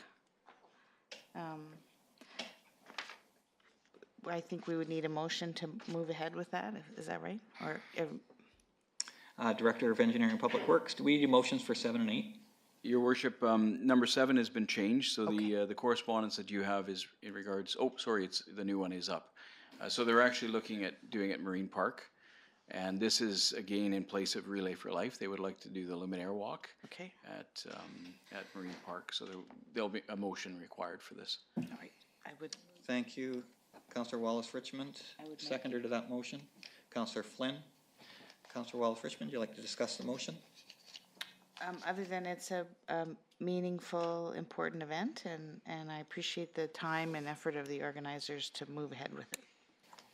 Great, thank you. Any other comments on the motion? Call the question then. All those in favor? Thank you. And did you want to also deal with number 8? That'll be the last item we'll deal with before delegations. All right. Thanks, Your Worship. Yes. Item 8 is the BC Square and Round Dance Festival from July 10th to 14th. There seems to be a number of requests in this. You know what? I think Councillor Wallace Richmond, do you mind bringing that up after we do our delegation? Yep, I don't that want would be to have fine. them wait, Yeah. but it's an important one for us Okay. to discuss. So we'll move away from informational correspondence. We'll come back to it after we have our delegations. Okay, wonderful. Thank you very much. All right. So we're at item 13.1. Welcome, Robin, Columbia Shuswap Invasive Species Society. I know a couple of our councillors have heard your presentation. So we generally allow about 10 minutes for presentation and 5 minutes for questions. So great to have you here. Thank you for coming. Thank you, Honourable Mayor and councillors. So great to see so many familiar faces and some new faces as well. So yes, I have spoken with the CSRD board as well, so some of you may be familiar with some of this material, but there's some new information as well as with regards to the work we're doing with the city. Can I use this button to advance? Okay, wonderful. So today, I'm going to go over our organization, who we are, our partnerships with the City of Salmon Arm, highlights from our organization in the past 5 years, some local priorities here within the city, and some of the next steps this year that we're taking. And I should say, my name is Robin Hooper. I'm the Executive Director for CSIS. That's right. And we have a very diverse board of directors and staff. You may recognize some of these faces. Currently, we don't have anyone from the City of Salmon Arm on our board. In the past, we have had different folks from the Salmon Arm area involved, however. Hamish Casa from the CSRD is our board chair at present. If anyone's interested in becoming more engaged, you're always welcome in chatting with me. And the objectives of our organization is to educate and engage the public, landowners, land and aquatic managers, First Nations, and others about invasive species and their impacts, and then to establish and operate invasive species management programs around the region, and all other things to do with those purposes. And our organization's just started in 2013, so we're relatively new, and so we've been growing our partnership with the city. In the past 2 years, we started a funding arrangement whereby we coordinate invasive species management for the city in the place of surveys, treatments, monitoring, and putting up do not mow signage. However, in addition, beyond that funding, we use other grant funding to provide outreach within the city. We provide training to the municipal staff and contractors, as well as public, industry, government, indigenous groups, community groups, and others. And we provide landowner outreach to landowners in Salmon Arm with priority invasive species. And we respond to reports as well that come in from the city staff and from landowners. So I feel like we've gotten stronger in our partnership. In terms of our treatment last year, we treated 17 sites with mechanical treatment. Wherever possible, we try and use mechanical, so digging and hand pulling of invasive plants. So we treated 216 meters squared last year with mechanically, and then 29 sites with chemical treatment. That's where mechanical means are just not appropriate for the plants. And that was almost 3,000 meters squared that were treated with a professional spray contractor. So a number of sites that you can see on the map, and there's a in-depth report that our field coordinator has also provided to city staff, and I've also provided to council. In terms of the last 10 years, however, I want to go over just generally some of what our society has done in this region. So as I said, we have a diverse board of directors, 10 directors and over 99 members now. We have a really well-rounded and professional staff team, and we have very robust strategic and operational plans. And we communicate with over 200 partner organizations, and we use newsletters, Facebook, social media, and we engage with thousands of people each year. So our outreach program in particular, we've hosted 655 events in the last 5 years, or attended those events as well with our information booths. And last year alone, we had 10 community weed pulls with 133 volunteers pulling 250 bags of weeds. So lots of work getting done out there on the ground. Our aquatic program, which just started a few years ago, has sampled 207 water samples in a number of water bodies around the region, and so far we have no invasive mussels to date in BC, so we're very grateful for that. And in our field program, we've surveyed over 1,800 invasive plants, and each year we're doing more and more work out there on the ground. In terms of landowner outreach and weed complaints, we receive lots of requests each year for information and reports of new species. And last year we visited 154 landowners with information and sent 64 outreach letters. And I wanted to just cover some of the priority invasive species, local priorities here. And this is a priority for all of BC. So how many of you have heard of invasive mussels before? Most of you? Okay. So this is, I think, the greatest risk to BC. It's an emergency situation. We do not want to have invasive mussels in our water bodies. There are inspection stations around the province that are now operational for the season. We encourage boaters within BC to clean, drain, and dry their boats to prevent the spread of aquatic invasive species. However, boats coming from out of BC may have invasive mussels, so they need to stop at those inspection stations and be decontaminated with a hot, high-pressure water system that allows for the mussels to be flushed out. So it can't be something that you can do on your own. You have to stop to be inspected. And it's illegal to carry invasive mussels on your watercraft. An invasive species that's a high priority around salmon arm, but also throughout the Columbia Shuswap, is knotweed species. How many of you have seen or heard of knotweed before? Most of you? Okay. It looks like bamboo. It's got hollow stems and big heart-shaped leaves. And this is one that has to be, unfortunately, treated chemically because of its very deep horizontal root systems. And we encourage folks to report these species to us, and we'll provide information to landowners as well. There are a number of other priority invasive plants. I can't speak to them all today in 10 minutes, but some of the other ones that we're dealing with here within the city are blueweed, wild parsnip, poison hemlock, teasel, giant hogweed, and leafy spurge, just to name some of the top ones. And a few of these are highly toxic, so some of them have come up in the last year, particularly wild parsnip, poison hemlock, and giant hogweed, along public trails or areas where they might be a concern to the community, so those are high priorities for treatment. We also focus on the gravel pit and areas where materials being spread. So the city of Salmon Arm's gravel pit does have quite an infestation of blueweed that we are treating and controlling. And then areas where there's road sightline issues. So knotweed is one of the species that grows through concrete and pavement and causes sightline issues. So those are other areas of concern that we are treating. In our program plan for this year, there's lots happening with training and partnerships. We're working on our spring plant ID workshops and an IAP, so an invasive plant training and surveying workshop. And we're also reviewing our operational plan this year. Our outreach program, you'll see our staff out at events and information booths around the region, doing outreach with garden centers, because unfortunately it's still legal to sell invasive plants, so we do quite a bit with garden centers, also with the marina and boat industry with the invasive mussel issue, and out on the trails with trail groups with our Play Clean Go program, getting folks to clean off their gear so they're not spreading invasives down the trails. And with our field operations program, we'll be dealing with a lot of those high priorities that I spoke to, and hopefully getting out there as well to do lots of aquatic lake sampling and continuing that program as well.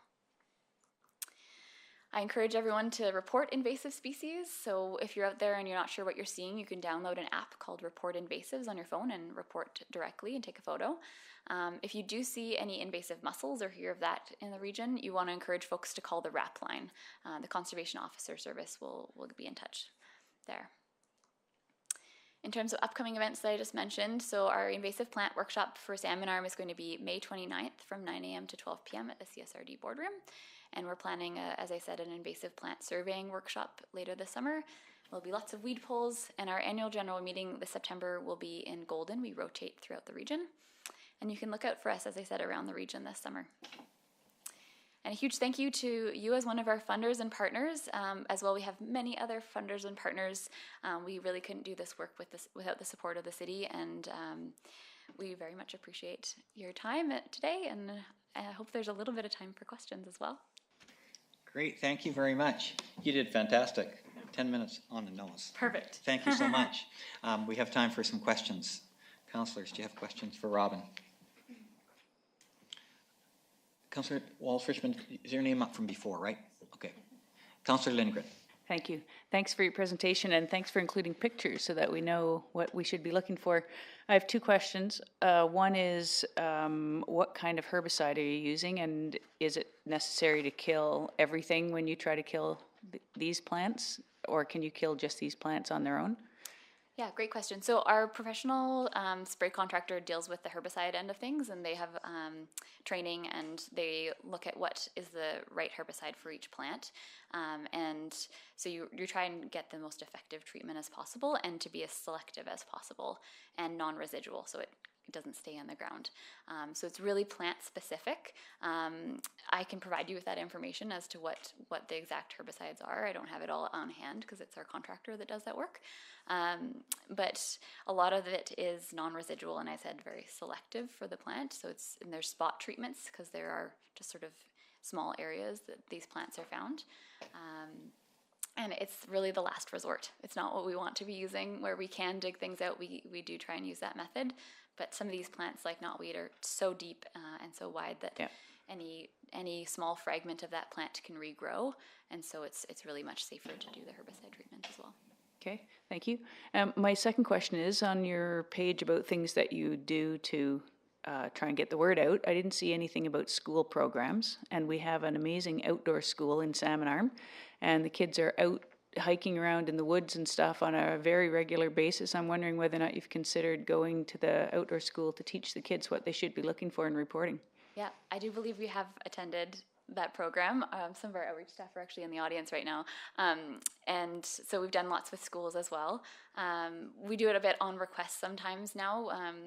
There's so many different audiences we want to get to, and obviously the youth and the next generation is really important, so we do try and get to a number of youth presentations each year, but we also try and focus on the industry groups that have pathways of spread for invasive species as well. Yeah. Thank you, Councillor Lindgren. I noticed one of your graphs shows number of invasive plants surveyed, and that graph goes up over time. Are there more invasive species growing in our area than there was before? Very good question. It's sort of a question of whether we're surveying more or whether there's more invasive plants. Yeah, that's what I wondered. Because our society is still so new, I think in the first few years we were really focused on trying to get as many surveys so that we could have an idea of what's out there. So I think we're still just reaching that point of IDing that. And then we do go back and resurvey each year where we're doing treatments. So it's not that graph isn't necessarily a measure of how many plants are out there to begin with. Yeah. Okay, thank you very much. Councillor Flynn?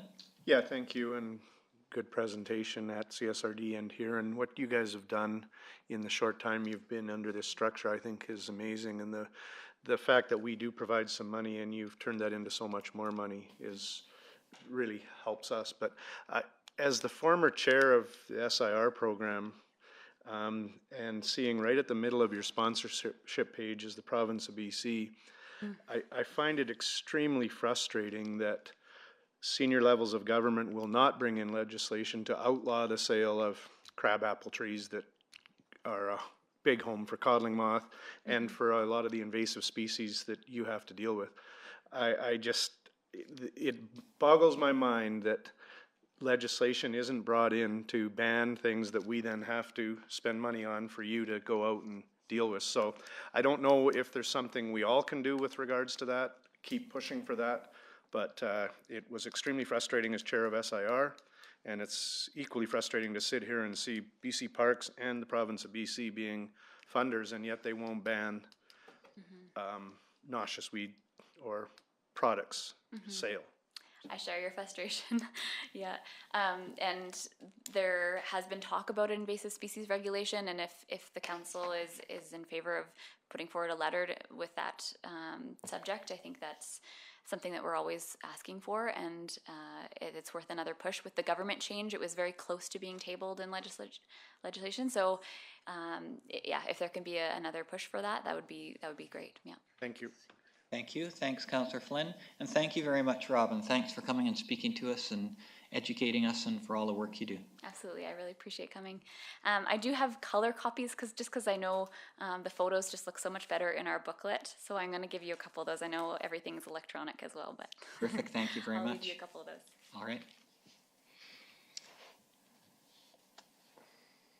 Thank you. I'll make sure the next one. So nice to see you. Yeah. Okay. We're on to presentation number 2, Elaine Holmes. I saw Elaine and students, I think. I did finagle a couple to come with me. Terrific. And we're going to be very quick.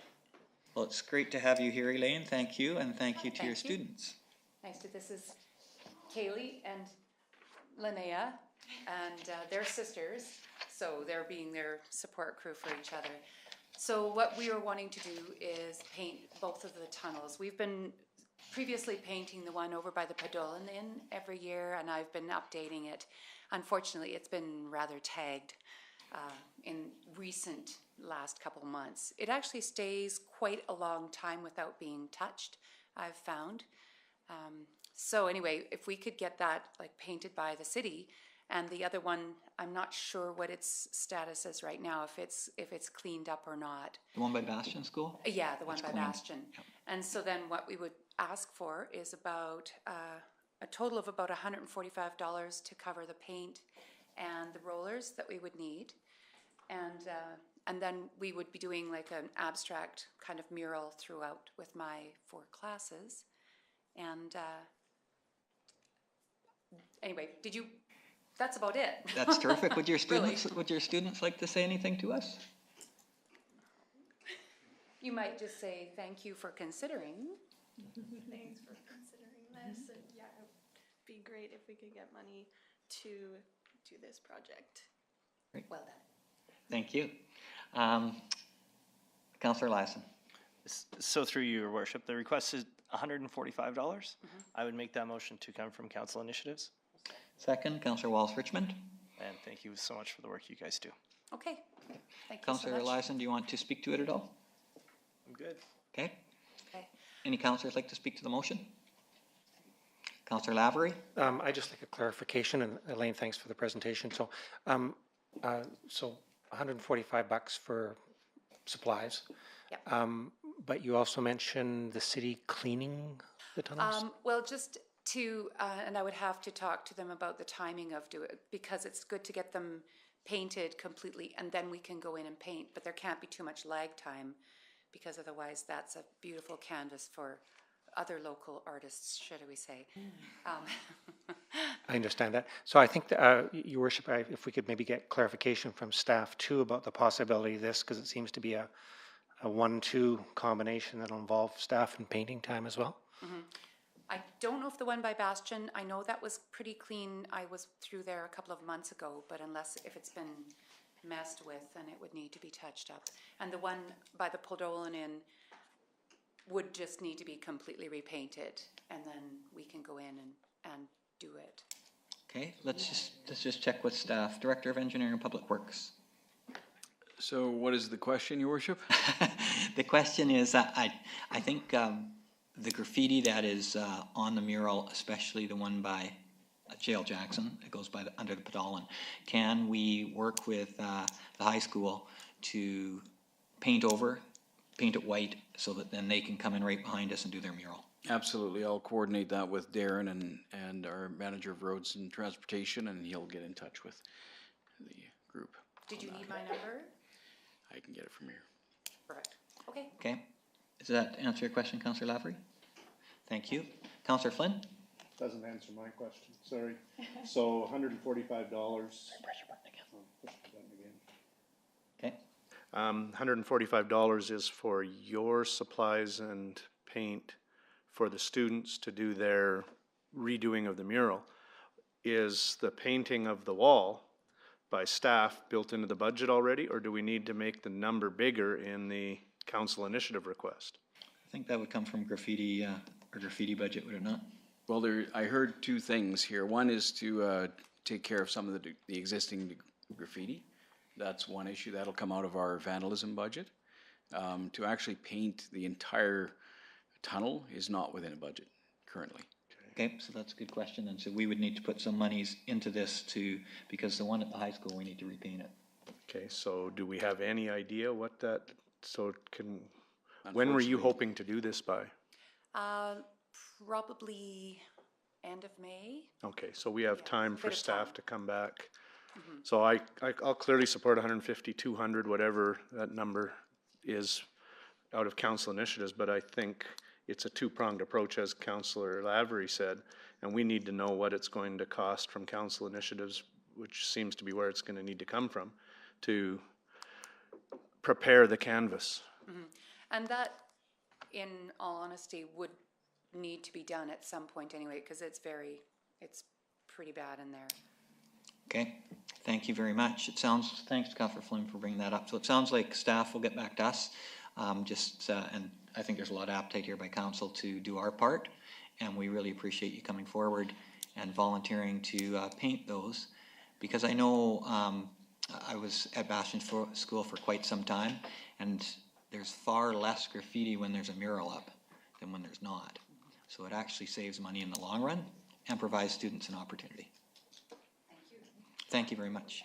Okay, appreciate it. Thanks.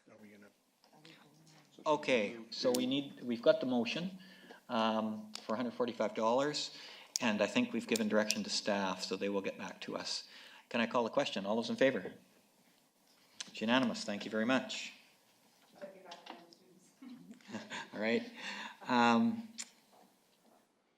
We're a little bit ahead. Our third presentation, Karen Bubla, Carrie Wilkinson, Darcy Calkins, Salmon Arm Children's Festival Society, request for assistance. Yes, please come right up. Thank you for coming to visit us. Welcome to council. Yes, thank you for having us. As you mentioned, I'm Karen Bubala. We've got Carrie here, Wilkinson, and Darcy Calkins. So three of us are 3 of the 7 members of the Salmon Arm Children's Festival Society. So we came today to speak a little bit about the importance of the Canada Day celebration Salmon Arm, and hope the city will realize how important this event is, and perhaps come up with some creative solutions on how to keep it running after this year going forward. So we've got a little very brief slide presentation. We're going to just give a little bit of history and where we're at today, and then we'll have some opportunities for some questions regarding the festival or how things operate. Sounds great. So this is the button here. Do you want to do the slide thing? Okay, so where did the Canada Day all start from? So many of you will probably remember Jan Naylor, I guess, and some friends years ago when the Fletcher Park was in need of new equipment. It started off as a small fundraiser and had it on Canada Day so families could come out, and together they built the Fletcher Park. It has now since been replaced, but yeah, that's where it all kind of started. And she did it just with volunteering of her friends and family for about 18 years in Salmon Arm.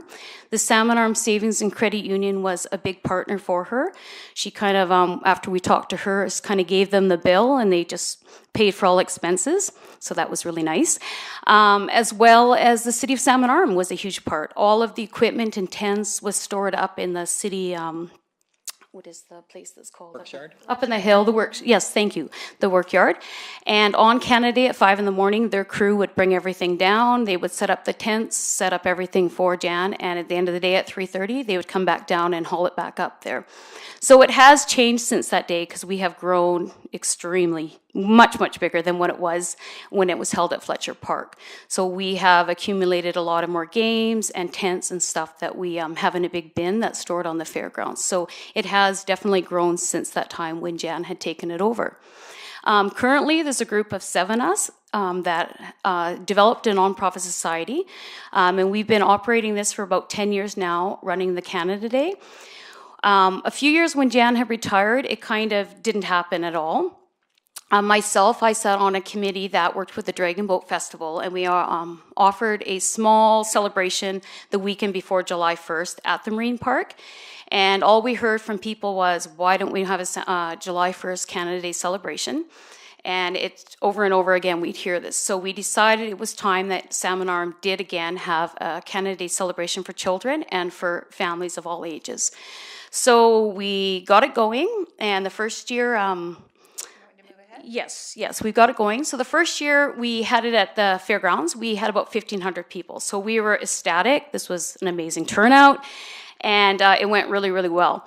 We then established our nonprofit society so we could apply for various funding grants and get assistance to operate it. And over the years, it has grown immensely. The one year we had flooding, we had over 6,000 people come through the gates. And on average, we're between 5,000 and 6,000 every year, families that come. And they don't all stay the whole day. Some come for a couple hours before it gets too hot. Some come after lunch. But our numbers are incredible. It's a very well-attended, free family event. So very important for families in our community. Our average budget is about $26,000 for the day.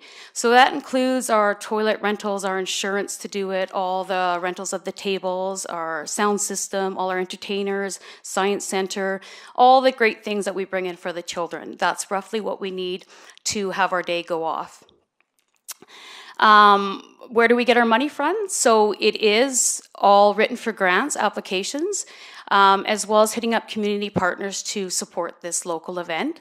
And in the past, we did do some fundraising at the event. So one of the ideas we did do for a few years was a silent auction, which did generate some money, but also when we weighed out how much time we had put in prior to going out and all our hours of our summer student was used for that, we decided really at the end result was it wasn't really bringing in money for the festival. Our games are 50 cents a piece, so amazingly enough, we do bring in some money, a couple $1,000s for that. As well, we have pizza sales. Panago comes on board and we sell the pizza there and all that money goes back. So we are doing a few things to help with the cost to meet ends for the end of the day. Karen, do you just want to mention too we can't accept donations at the gate anymore? Right. So that was one thing. When we first started, we had the big red donation cans, and Patrick really pumped it out. You know, if you want to see next year's festival, donate, donate, donate. The first few years, we were getting a couple $1,000s out of there because parents just couldn't believe this was free, and so very generously would donate $10 to $20 for their family. Since we received Canada Heritage money, they're very, very strict that you cannot say by donation or accepting donations by the main gates. So we had to be creative to still have our boxes out there, but definitely moving them around has impacted that as well, right? Because we have to be very cautious. We do get about $3,600 from the Canada Heritage, so we'd hate to lose that funding. And as well, they send tons of free tattoos and posters and flags and everything too. So, yeah. So I guess the biggest thing is, what do we get paid for all our time and hours over the years? So really, we're all full-time working people. And what we got paid last year was a free $12 Hungry Panda noodle box and a beverage about 3 months after the event, after we had recovered from the long days. So I guess that's the biggest difference from what we do. We're a nonprofit. We do it from the goodness of our heart and the passion that we have for this. Nobody gets paid except we have funding that we pay a summer student for 1 month prior to help with us to organize the volunteers and stuff. So what do we need? Well, we need more people. After many, many years starting, we thought as a nonprofit, you usually run a term for 2 years and new people come in and take you out. However, we're still standing here at 10 years down. So we have tried over the years hitting up different groups, trying to get new people to come on board. We usually are pretty successful for the day of to get new people to come out and give us a hand to get through it, but we struggle to get that long-term commitment from people. Our 7 of us, they do on average about 38 hours a year, and then I probably do an additional 30, and Carrie probably additional 10 to 15 as well, with all the extra things we give into. So will the big event be self-sustainable? And the answer is probably no, just because it is a free event. We allow families to come in. They get 2 free game tickets when they come in. It's a non-commercial event, so families aren't bombarded by their child wanting, a $10 this or that. Our food vendors, again, a lot of them are nonprofits, so the food is very reasonable. They can bring in a picnic lunch. All the bouncies are free, all the arts are free. Basically, they're paying 50 cents a game if they want to play a game. And all the entertainments, the balloon animals, everything is free for families. So we want to keep it that way. It's hard for a lot of our families in Salmon Arm. Even the fair, you think everybody goes to the fair, but many families can't afford to go to the fair. If they can afford to get in the gate, they can't afford to go buy the expensive game tickets, for the rides and everything. So our big focus is to keep this a free family event, open up to everybody, regardless of their age, just to come out to celebrate Canada Day. So a question I guess we had, has the city ever considered about hiring an event planner? And I don't know if that's something that's ever come to the table or not to assist with these different activities that happen throughout the community. And I think the biggest difference, again, for this festival is nobody is a paid employee. So Wednesday on the Wharf, someone is paid to coordinate that. Roots and Blues, someone is coordinated to that. The downtown activities, someone is paid to coordinate that. So that's our biggest difference, is that none of us are paid to do what we've done, and the amount of hours over the years is that. So what does the City of Salmon Arm currently do? So we apply for a Shoe Shop Community Foundation grant and aid, and we have been successful. So usually about $3,000 a year. It was $2,000, then $25,000. Now we seem to be solid at $3,000 a year, which is greatly appreciated. As well, sending the crews prior to the event to help us with the 2 gigantic tents, and coming in after the day of to cut down the cost, because July 1st, if they did do that, it would obviously add up for your guys' budget for paying overtime and that. So we have it arranged, they come before and then come after to help us disassemble that. For years, we attempted that, and it was just a liability issue waiting to happen with, at the end of the day, exhausted people after 10, 12 hours trying to take those big tents down, and you do need strong people who are capable of doing that. What we're asking in additional that you hopefully would consider for this year, our rent we just received from David Knight. They've taken over the Shoe Shop Recreation Society, has taken over the rental of the arena, and he has quoted us $1,162 for the rent. So in the past, we paid $624, and that was kind of our setup, our takedown the day of and stuff. So it has gone up quite a bit to what we have in our budget. And spoke to Dave about this, and he's basically billing us out for 2 full days because we are in there. They can't rent it out to anybody else, which is understandably. But we're hoping the city would possibly, now that you guys have it back in your hands, the rental of that arena would perhaps waive that fee for us. So top 3 big ideas. Current organizing a group of 7 are exhausted, and after 10 years of organizing this free family event. So we are needing some help. We're needing help from somewhere or somewhat to keep this going. The Children's Festival needs to be an annual, so we're asking the city to consider this to be in the budget for next year, to consider maybe a possibly minimal $10,000 that would go towards this festival. To keep it running and going. That way we wouldn't have to rely on so much of our extra time and energy hitting up all the small businesses to contribute to make ends meet. And and then we're hoping. We can also then hire more people. Yeah, that's the key too. where it kills us the most is the day of and day takedown. So we're there about 10 hours the day before, getting everything ready to go. And we all put in definitely a 12-hour day. So on July 1st. So where it kills us is that takedown and setup after being there for 2 exhausted days, if it's a 35 or 40 degree weather, or if it's like last year where we had that wicked storm come through. Last year was a crazy year. That storm destroyed us the night before. It wrecked tents. Everything had to be taken down from outside. The community proved to us that year this was important because at 5:30 in the morning, we had people show up and that was put back together the best we could by 7 in the morning. So it just proved to you how important this is for families in our community. What were you just saying about? You said the help with the yes. vets, yeah. So we have hired some paid people to come help us with this. And again, people that need the money. So it worked out well a few years. Other years they just didn't show up or they showed up drunk after. So a few issues. It's July 1st. It's hard to find good labor. We've hired teens. And again, not the best. They're needing really guidance on everything or weren't strong enough to move the equipment we had to be moved.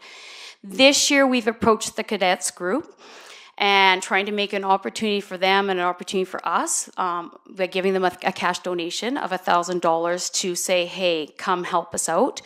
So they seem to be on board. So we're excited about that. And we hope it'll be a partnership going forward because if we can get a group to take that on, it's going to make a world of difference on us for that. So we're excited about that. And yeah, we hope it will work out well and we can continue going on there.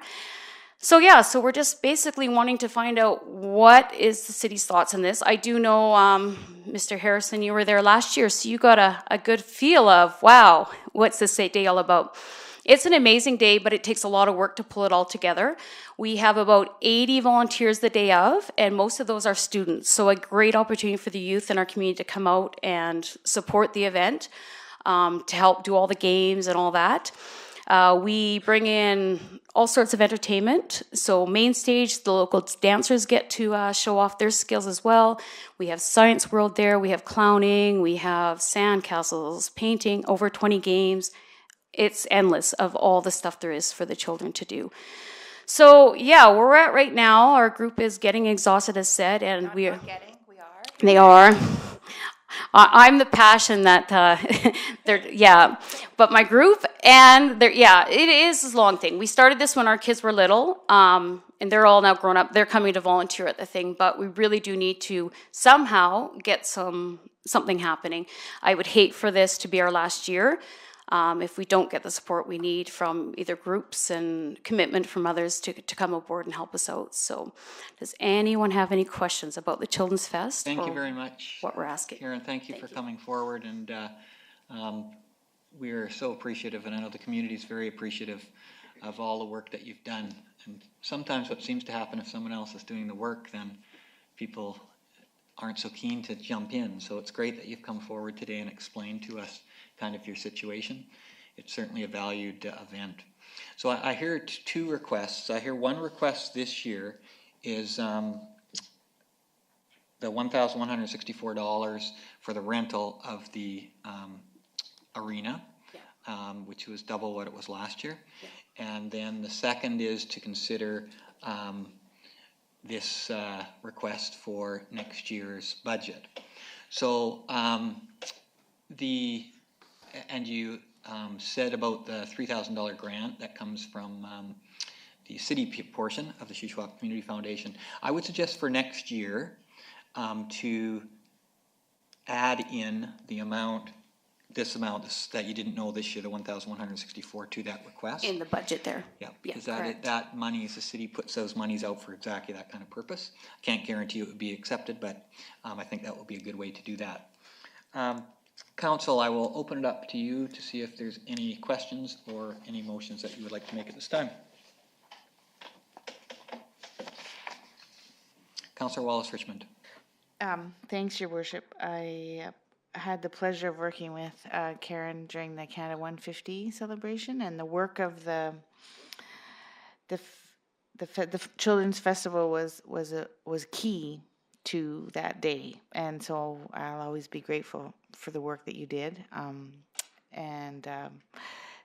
And yes, you're right. Last year was haywire with that storm coming in, and but I was there in the morning, and you could definitely see the commitment and passion to get this thing going. So I too see two things: money for this year and a budget referral for next year.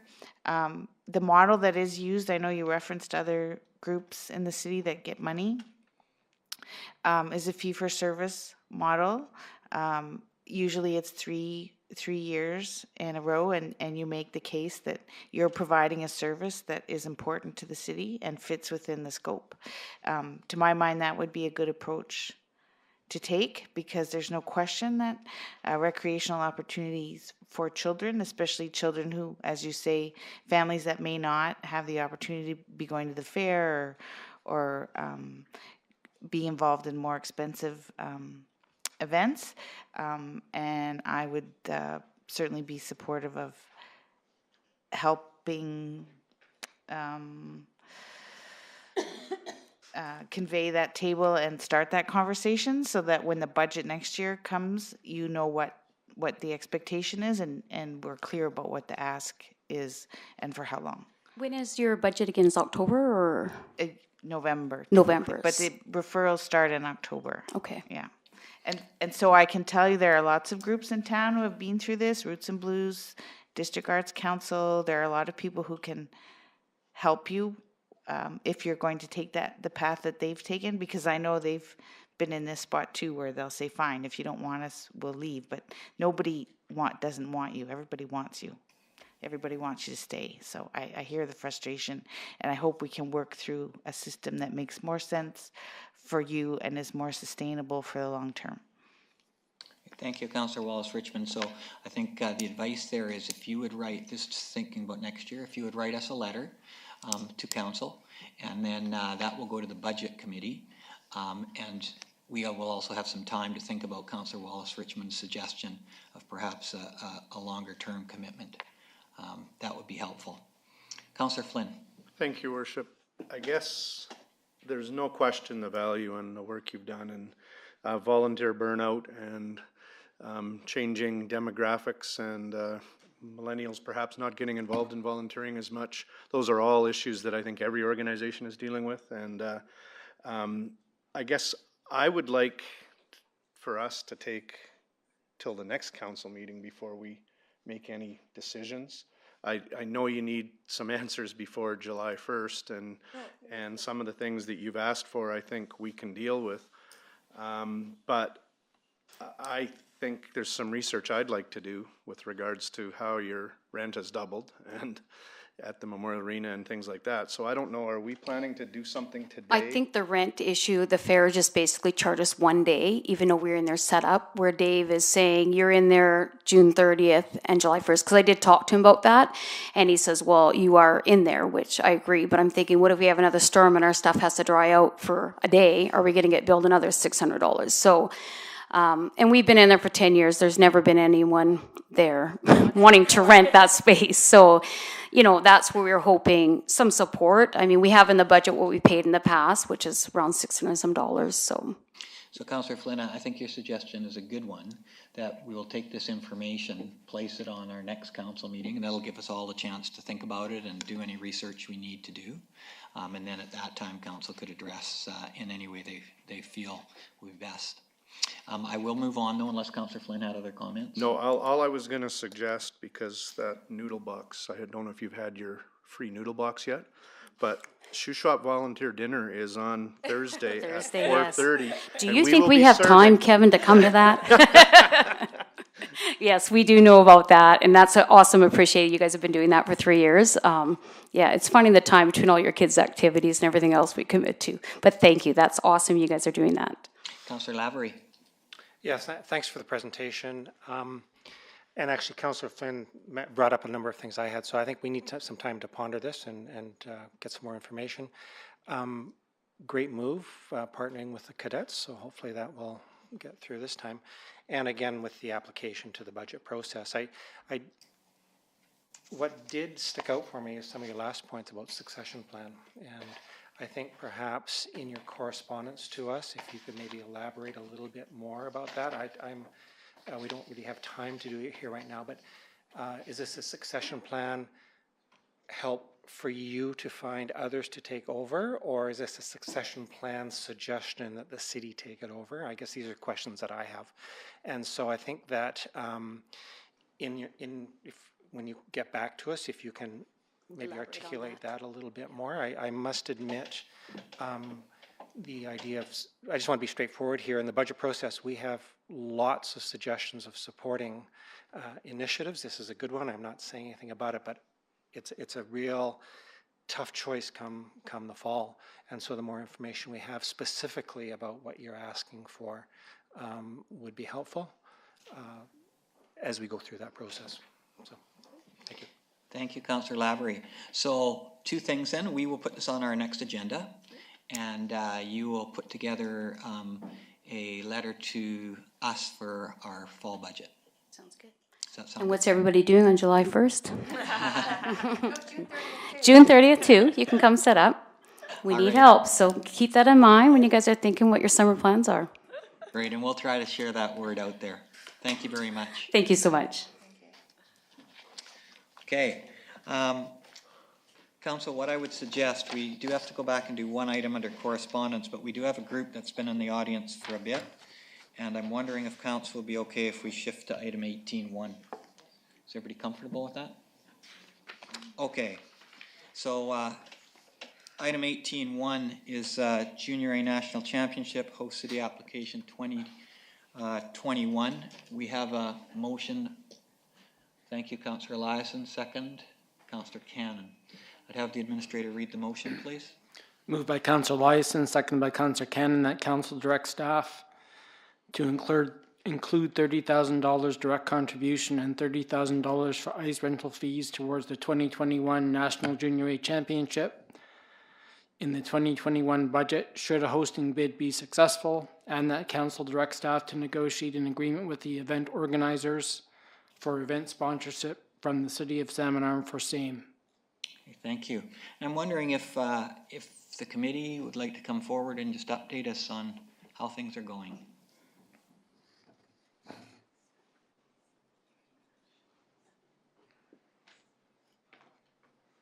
Welcome, Lana. Welcome, Darren. Brooks, good to see you.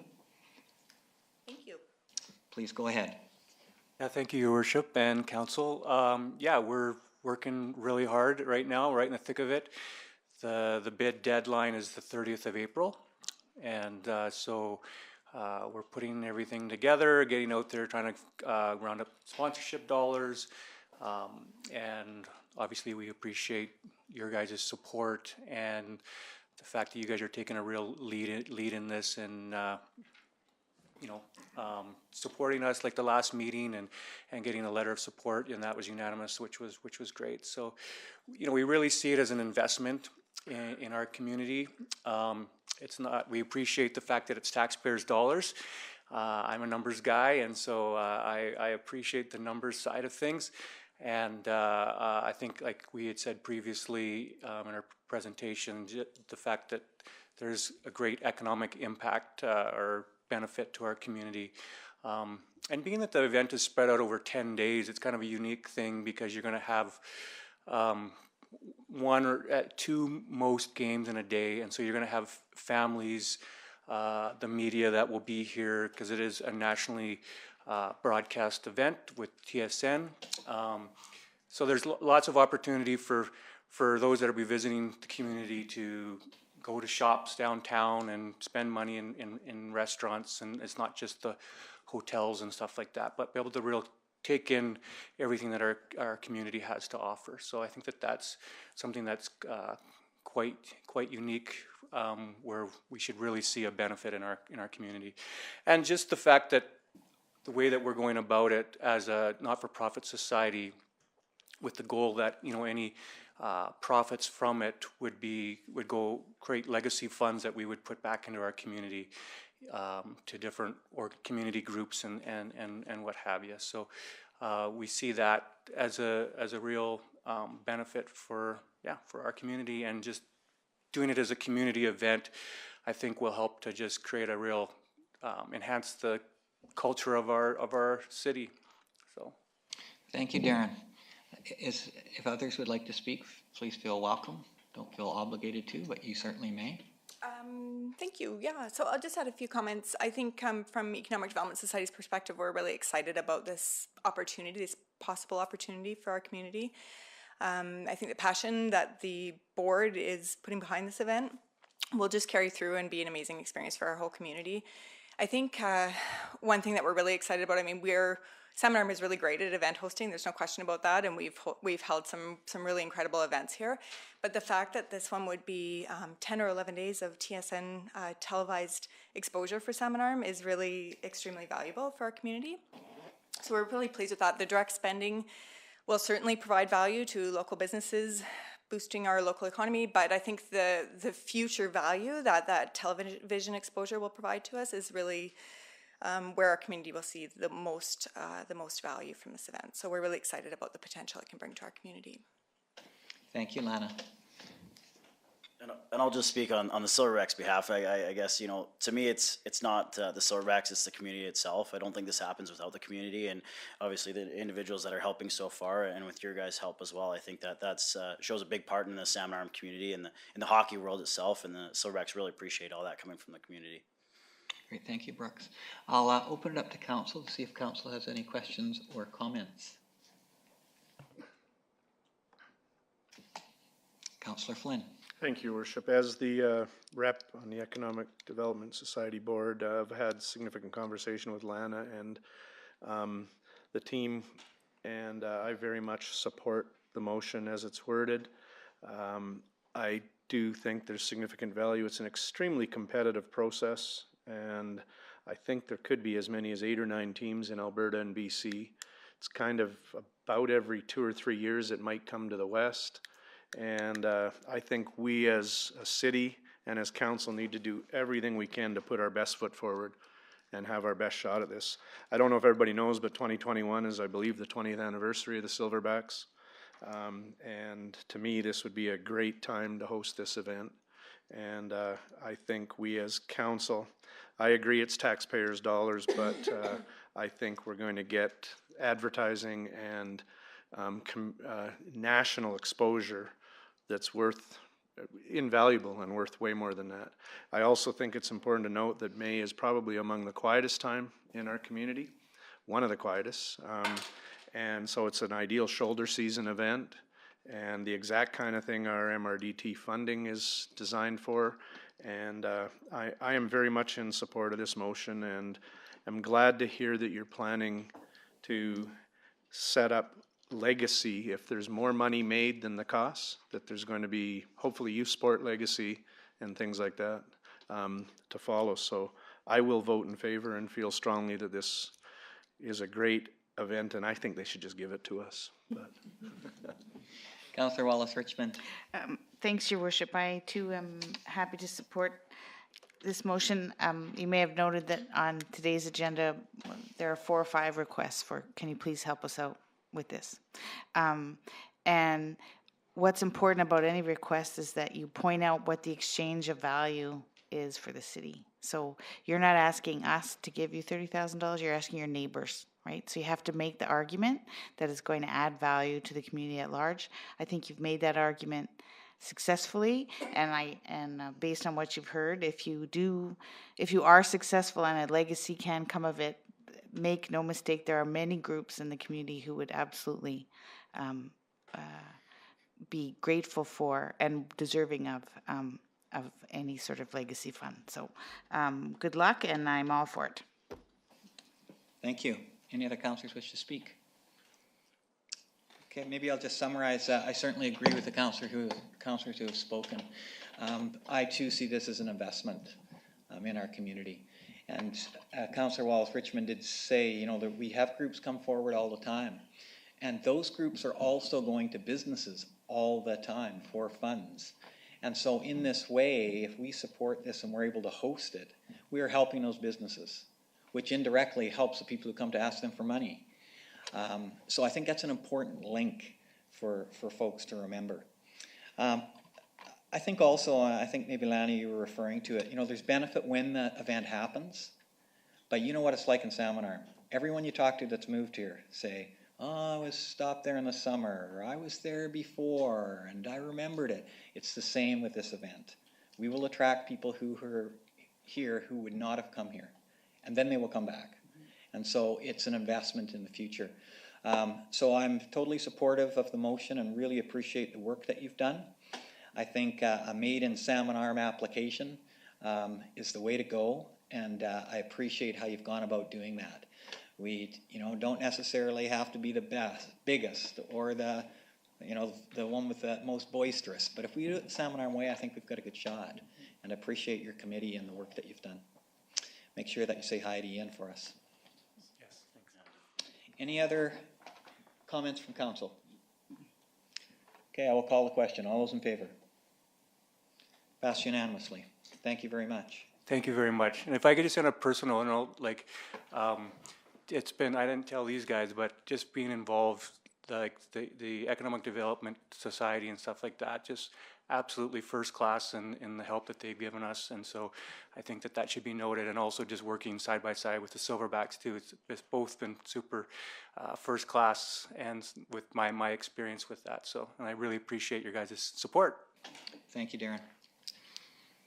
Okay, council, we will now move back to 11.1. We had one more piece of informational correspondence, and I think Councillor Wallace-Richmond, we were going to speak about,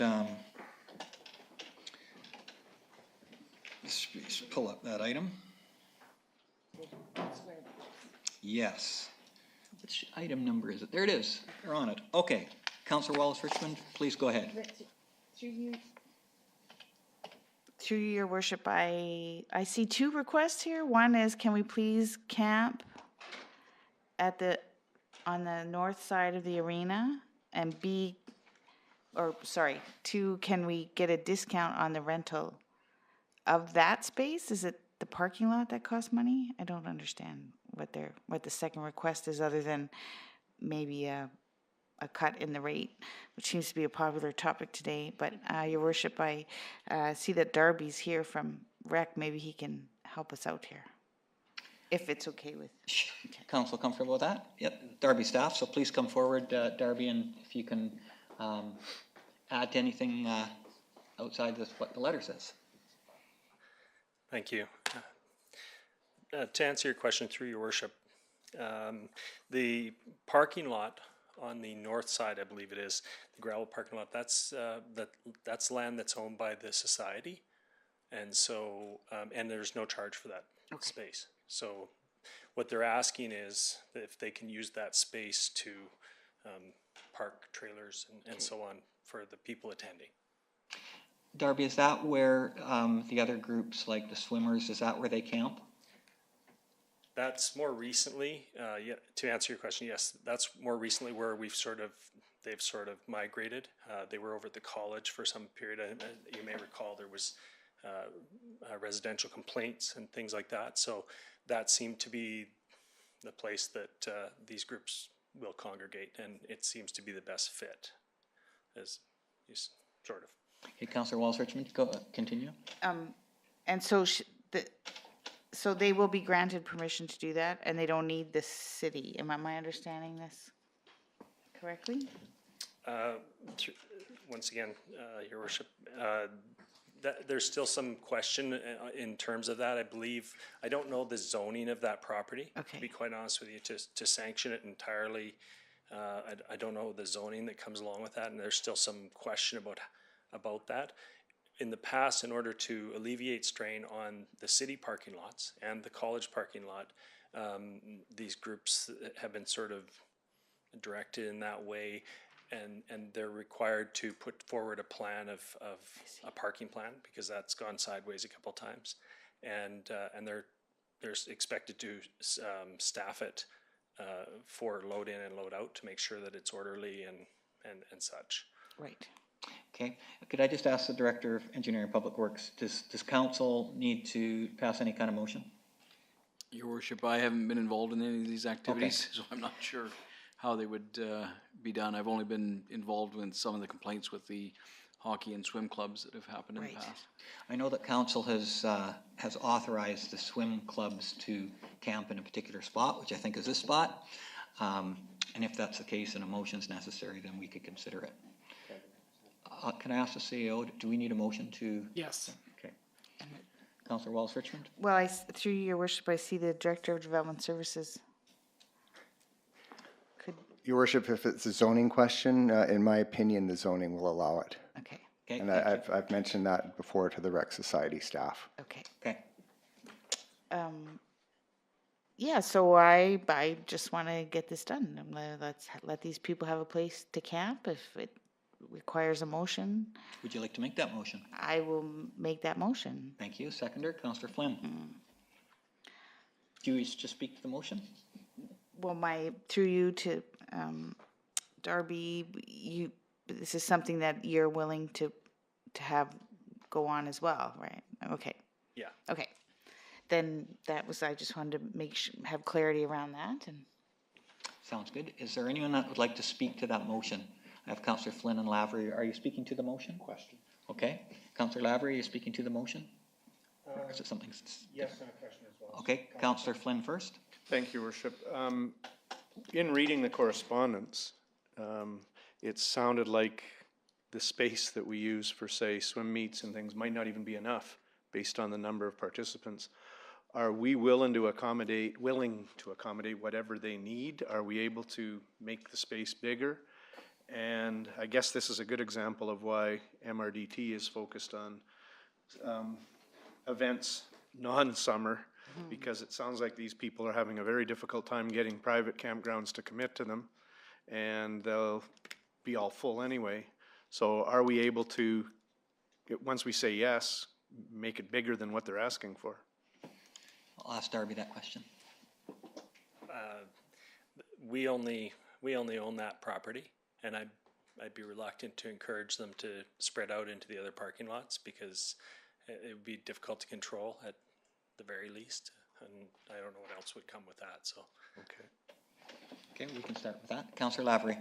Yes, thank you, Worship, and thanks, Darby. I certainly support the motion for the north side here, and it seems to me, in casting my mind back to the swimmers discussion also, that the Rec Society was going to take in some sort of process of having designating somebody responsible for the campers, so that would be part and parcel of this motion as well. Essentially, it seems to, I don't think we had anything codified, but it was essentially having of the campers somebody responsible for some very general criteria that were being requested. Do we have that? Do you have that criteria, and would that be applied to the campers here? through your worship, yes, yeah, we would establish the protocols and the processes we would expect for an orderly use of the property. David can likely just do that informally through the booking because he handles the arena booking as well. So I expect that they would have to follow those things. Great. Thank you. And I mean, that's certainly a checkbox for me. And I don't think I'm overly in favor of spreading out to the rest of the lot here. I think that there were legitimate concerns from neighbors in the area, and I have no idea if dancers versus swimmers versus hockey players are more rowdy than others, but I think it's a good policy to constrain it to the north part of the of that section. So I would support it without a doubt. And then after this, I'd certainly talk to the request for funding. Okay, thank you. Thank you. Anyone else speaking to the motion? All those in favor of the motion? Motion passes unanimously. Further discussion on the letter?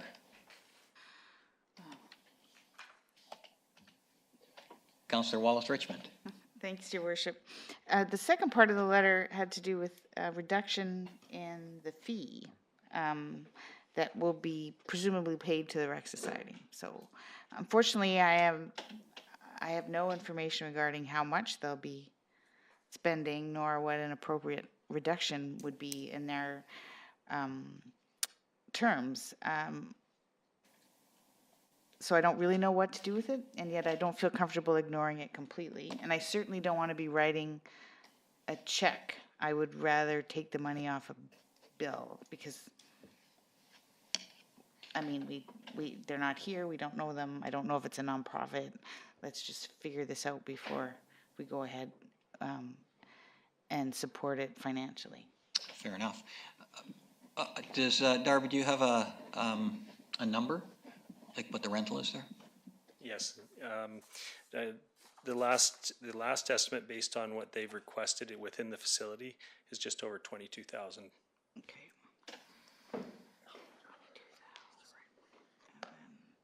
Okay, thank you. Councillor Lavery? Yes, thanks, Mayor Harrison. I'm not, I mean, this is like speaking against motherhood, but I really am not in favor at this stage of waiving the criteria or discounting it at this stage, partly because of details that we don't know, and also the group as well, I have to say really clearly. And I think, Your Worship, it raises for me, we've had, I would say, increasing requests of waiver or discounts for public facilities. And I don't, I think we should talk about it later, but I think that we need some criteria as to, that applicants are clear about and that we're clear about ourselves. I don't want us to get in a situation where, and I think it's trending that way, and I know other local governments do it, they'll have a request for funding and they say, okay, well, we'll get back to you in 2 weeks or 4 weeks or whatever else to get background material. But I do think that we need, as and maybe it's something we can talk about with staff later, of getting criteria for this. I think that this is substantially different than the request that we had before with the RBC Cup. But that's only in my mind that it's substantially different, and others may feel differently. So I think that we do need to get ahead of this down in the future, but at this stage right now, I know there's no motion here, but I'm not inclined to support this. Thank you. Seeing no more speakers, if we have 800 dancers coming, this is a big deal, by the way, and I've spoken to these people as I'll greet them when they come into town, but it would cost $27.50 per person for their weekend of dancing as far as rental goes. To me, I think that's not that bad. So I feel like Councillor Lavery, at this time it would be nice to have some type of objective clarity, but it is difficult when you get groups of 800 and groups of 50. So if I don't see any motion, we will vote. Did we vote on the parking lot one? Okay, so if I don't see a motion, we will move on. Any other comments from council? Okay, let's move onward. We're now at council statements.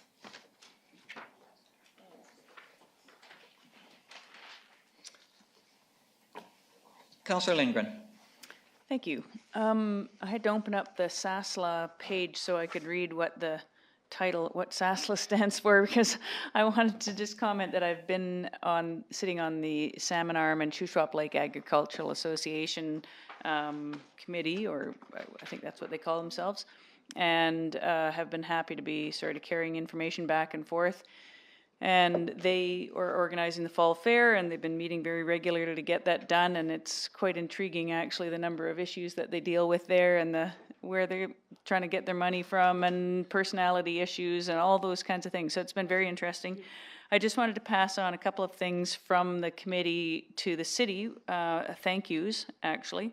One for digging the ditch along the front, or let's see, I guess it'd be the east side of the Fall Fair grounds, or where the side where their building is. Usually there's a very large duck pond there at this time of year, and it's no longer there, and I'm pretty sure the ducks aren't very happy about it, but the Fall Fair committee is. So that's actually kept the barn from being underwater this year. And they also wanted to say thank you very much. They were out contemplating about a week ago how they were going to manage the latch repairs on the fence around what the rest of us gratefully called the dog park. And a city worker saw them out there doing that, and within 2 days had that all repaired for them. So they just wanted to say how grateful they were. Thank you very much, Councillor Lindgren, for passing that along. And I was the SASLA rep for quite a long time, and I could never remember what SASLA stood for either. So thank you for being our liaison. Councillor Flynn. Thank you, Worship. Just quickly, tomorrow, 3 o'clock at the Innovation Center, there is a funding announcement, and then at 4 o'clock is the AGM for Economic Development Society, so clearly everybody here is invited to those. And the other reminder, and this is for their youth council, if you're not busy on Saturday, downtown cleanup, Askews, DIA, downtown, I believe 9 o'clock. We're all in a retreat, so we will highly likely not be there, but you are all invited, and invite all your friends and family to go help with the downtown cleanup, and then you get a free lunch. So hopefully lots of people will be downtown helping with our annual cleanup. Thank you, Councillor Flynn. Any other councillors have council statements? Councillor Wallace-Richmond. Thanks, Your Worship. I wanted to update council on, with Councillor Lavery and I, and the work on the housing task force. At the moment, our efforts are very specific to developing with staff the request for proposal for a housing strategy, and we've done some work towards that, but we need to refine it still, and once that's ready, we will take it back to the housing task force for review. So we're anxious to move ahead, knowing that we don't want to get too far into the season, so that we can hopefully have a housing strategy in hand before the next budget. That's my personal hope anyway. And so maybe Councillor Lavery has something to add, but I thought it was time for an update. Thank you, Councillor Wallace-Richmond. Councillor Lavery. I think you notice how we're looking at each other, planning this as we talk. Yeah, no, I think that without a doubt, and it'll come back to council as well. The Housing Task Force has got a lot of expertise and has developed capacity, and so the next step is to Councillor Wallace-Richmond and I to work with staff to look at. We've talked RFP, expression of interest. There's various ideas here, so we'll do that. It will certainly come back to council. But I guess looking at, it's more just an acknowledgement, I guess, from this table that people are comfortable with us asking the Housing Task Force for their input as to an RFP as well. So as long as people are comfortable with that, we'll proceed. Thank you for communicating that with us. Do you have further, Councillor Lavery? Yeah, I have one more. And Your Worship, last week I attended the COFI conference in Vancouver. I just want to report back on that. It was actually on behalf of a SILGA spot there. It was incredibly informative. I wasn't sure what to expect, but the economic update was sophisticated, complex, about the trading relationships for natural resources, and particularly for forestry that we're in. Canada's ambassador to the States was there talking of NAFTA and the New Deals and trade irritants.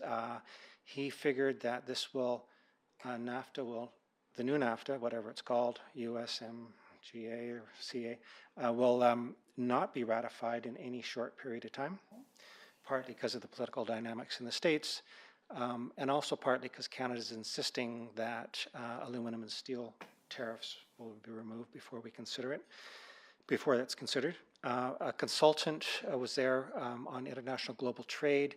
He was talking about Canada and the forest sector in particular, but needing to thread the needle of the headwinds and tailwinds in the forest sector.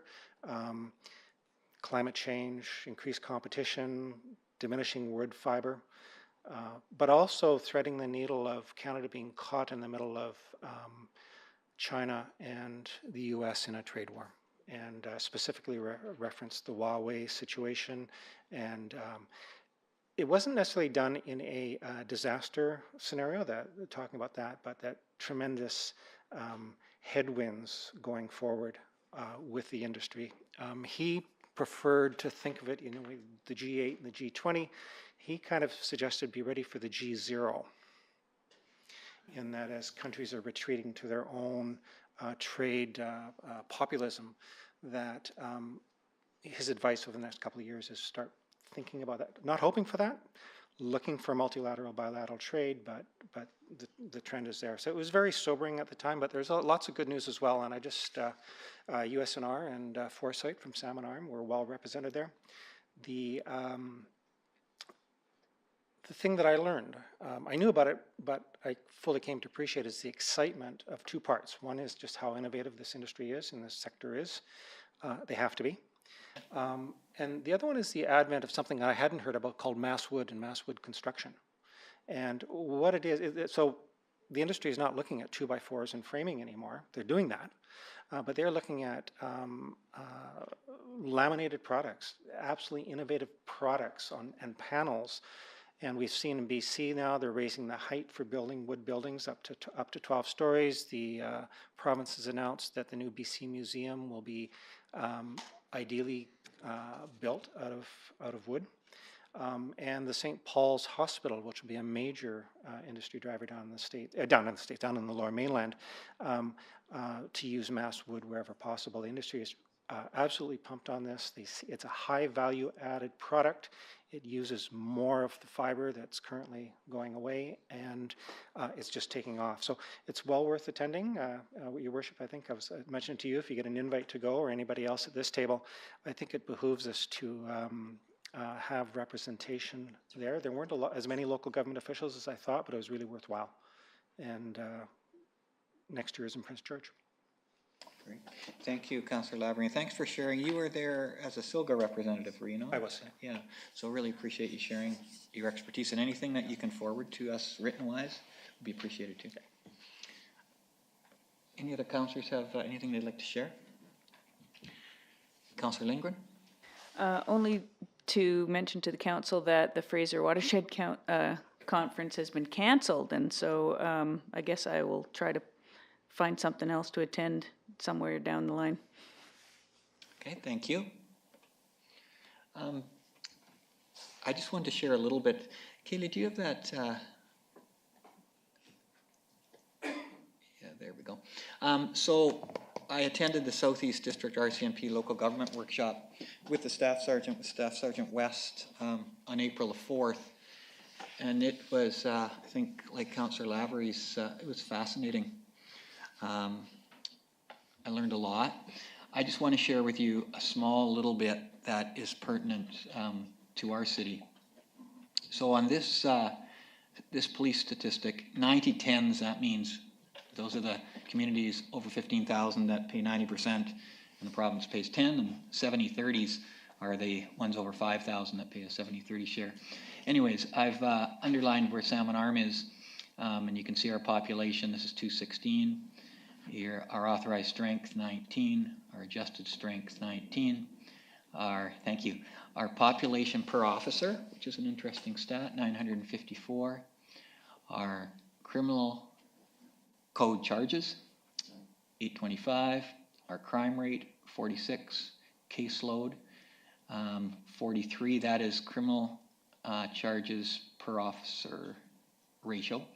And then our total cost, 3.5 million. And the cost per capita, that means cost per taxpayer, $198. I will forward this to council so you can have a better idea to look at it, but it's an interesting piece of paper and useful for budgeting times. If you just, Kaylee, if we could just go down to the second one. I don't want to spend too much time on these, but okay, yes, we're at the bottom. So this is a jurisdiction policed by the provincial service. And shows our population, shows our authorized number. Whoops, you're gonna have to just, sorry, I can't see the top there, yeah. Yeah, CCC offenses, so it's the same piece of stats, except it's for the regional area, our provincial RCMP, crime rate, and then caseload, and I will forward that to you as well. And if we can just go down and look at the third one.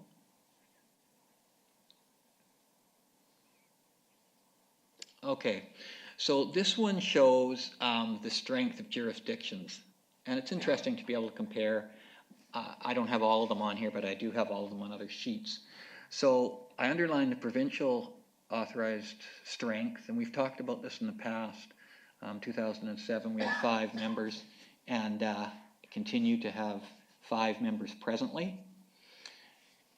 You can see it's the same for many other areas. For example, Salt Spring Island below us. And the Area E and the RCMP have lobbied hard with the provincial government to try to increase provincial members for the areas outside city limits. Because of course they're growing, and in particular ours in the Sorrento area has grown, but our number of officers there has not. We have to be careful though about being too critical, because you can see the number above it, Salmon Municipality, that means the members that we pay for. We did increase it in 2017 from 18 to 19. It has held steady at 19 members through, well, 2019 now. So again, interesting stats, and I will pass those forward to council. Thank you for the opportunity to attend.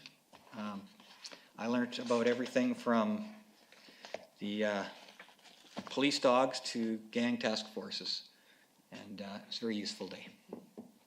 Any other councillors have items? Okay, moving forward. Salmon Arm Secondary Youth Council. Thank you for hanging in there. Welcome. Hello. I'll just introduce us. I'm Sarah. Zachary. Okay, and I'll just present first. Hi, my name is Sarah Johnston, here as the token gay of Salmon Arm Youth Council to talk about the potential of a new rainbow/pride crosswalk for consideration in the future.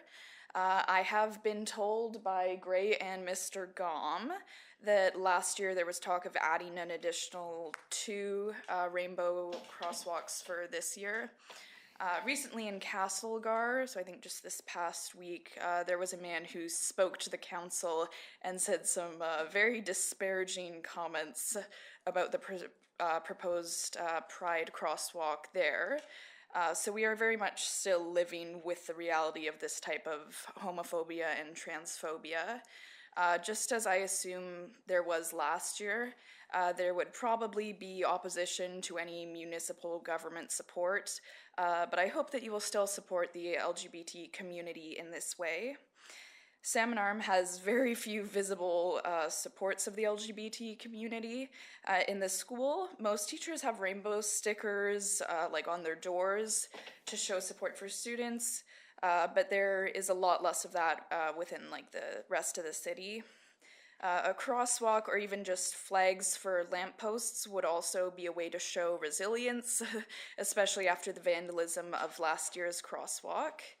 The LGBT community is nothing if not resilient. And how does this add value and why spend tax money? Well, that depends how much we value our community, value acceptance, and value each other. So I know this can be expensive, and admittedly I am biased, but I think this is a good way to show support for the LGBT people and allies who live in Salmon Arm. Thank you very much, Sarah. Zachary, welcome. Right. Thank you. Thank you, Your Worship. Council. Over the last few months, our student council has been increasingly interested in environmental committees, such as a committee with myself and a few other student council members went to on the March the 14th, which Sylvia Lindgren was a part of, which was focusing on the BC Tomorrow prototype, which is expected to hopefully be implemented in the educational systems to educate students about how one's actions can have lasting implications on the environment. Also, recently, myself and other student council members went to an education directions committee meeting where we discussed BC Tomorrow, as well as the participation of student council in the community and hopefully expanding it in the future. After hearing about the decision regarding the canoe development, our student council took our own vote between ourselves to determine our thoughts on the matter. 5 votes were in favor of the canoe development and 2 votes were against the canoe development. The vote supporting the canoe development reference that the community needs it and that it is quite affordable given that it's a plan which would have been placed right now. And they also mentioned how we shouldn't make assumptions on future cost or rent increase until that time actually comes. And given that the next plan will come in a very long time, considering the last one came in around 5 to 10 years, it would be best to act now. The people who did not support the development stated that it wouldn't be really as affordable as advertised, given that the prices could fluctuate, given that the owners of the property were not in reality owners. So the developer could possibly increase the prices later. Also, the area is of prime real estate, and if Salmon Arm develops even further, there is a possibility that city council might possibly want to gentrify that area to include more expensive housing in there in the future. Thank you. Thank you very much. Thank you, Sarah, and thank you, Zachary. Appreciate it. Councillors, do you have any comments or questions for these presenters? Okay. My comment would be, first of all, thank you, Sarah, for coming forward, and really appreciate and we'll consider your comments. I would like to say that I've taught Sarah most of what she knows, but that would not be true. Most of it she learned is, but I did have the pleasure of having Sarah as a student, and a very special student too. And Zachary, thank you very much. Your presentation showed that your group understood the issue at Canoe, as far as differing opinions and pros and cons. I think for all of us up on council here, it was not a black and white decision where we'd say, all of us, I think, had leanings both ways, and so I really appreciate you coming forward. Thank you very much. Thank you. All right, we have 2 other items. First of all, item 17.1. Oh no, sorry. You know what? Maybe we should do 17.1 because poor Marcel's there, and I didn't put together that he was there for that item. So let's go over 16 and go to 17. Unfinished business, License Inspector and Bylaw Officers Association of BC. Annual General Meeting and conference sponsorship.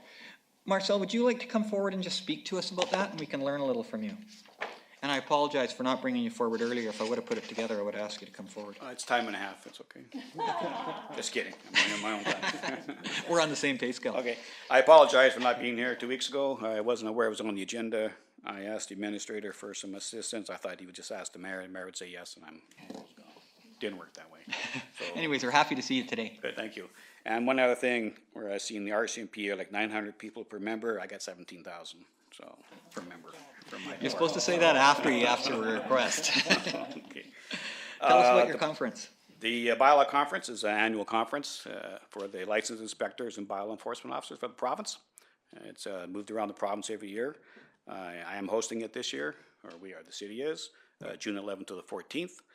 And we have sponsorships available to sponsor dinners or breakfasts or something with our logo and name on it and stuff. We'll have about close to 100 members coming here with their partners. It's always a good turnout. This will be the 3rd time I've hosted it here. So it's always a good turnout. People like coming to the shoe swap, as we all know. So. Great, thank you very much. We'll ask to see if there's any questions for you, Marcel, and then I'll see if there's any motions. Councillor, do you have any questions for Marcel? Okay, Councillor Cannon. So we don't have it up on the screen, but there was different prices of sponsorship. Yes, it's on the screen now. I managed to talk to the CSRD, Charles Hamilton. They've graciously sponsored $800 for the conference. So that's what the CSRD is sponsoring? Yes.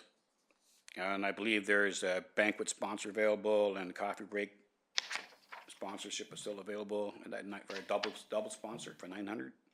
Do you know what in the past when we hosted? I've never asked before. We just ran it without sponsorship. Yeah, this is the first year where I'm doing it. Okay, thanks. Other questions from council? Councillor Wallace Richmond. Thanks, thanks, Marcel. Your worship, are you speaking at all at the event? I am. Is at a specific time or like Why do you before ask? or after a coffee Breakfast. break or a Oh, breakfast? I see. or Okay. I booked them for breakfast. Let's see, when did you book me, Marcel? That'd have been for the 11th or 12th, I can't remember. It's the 12th. 12th, yes, for breakfast. For breakfast. Well then, Well, there you go. perhaps the city of Salmon Arm could sponsor the breakfast where the mayor will be speaking? Sure. Okay, I think, is that a motion? Yes. Is that to come from council initiatives? Yes. Okay, seconded by Councillor Flynn. Okay. Discussion on the motion. You're gonna be worth more than that. Councillor Flynn, did you have a question? Seeing No, none I up was there? No, going to okay. make the motion and Council Walterton did. Okay, all those in favor? I will try to bring you $600 worth of speaking. Thank you. Probably be about 3 hours. Okay. Thanks, Marcel. Okay.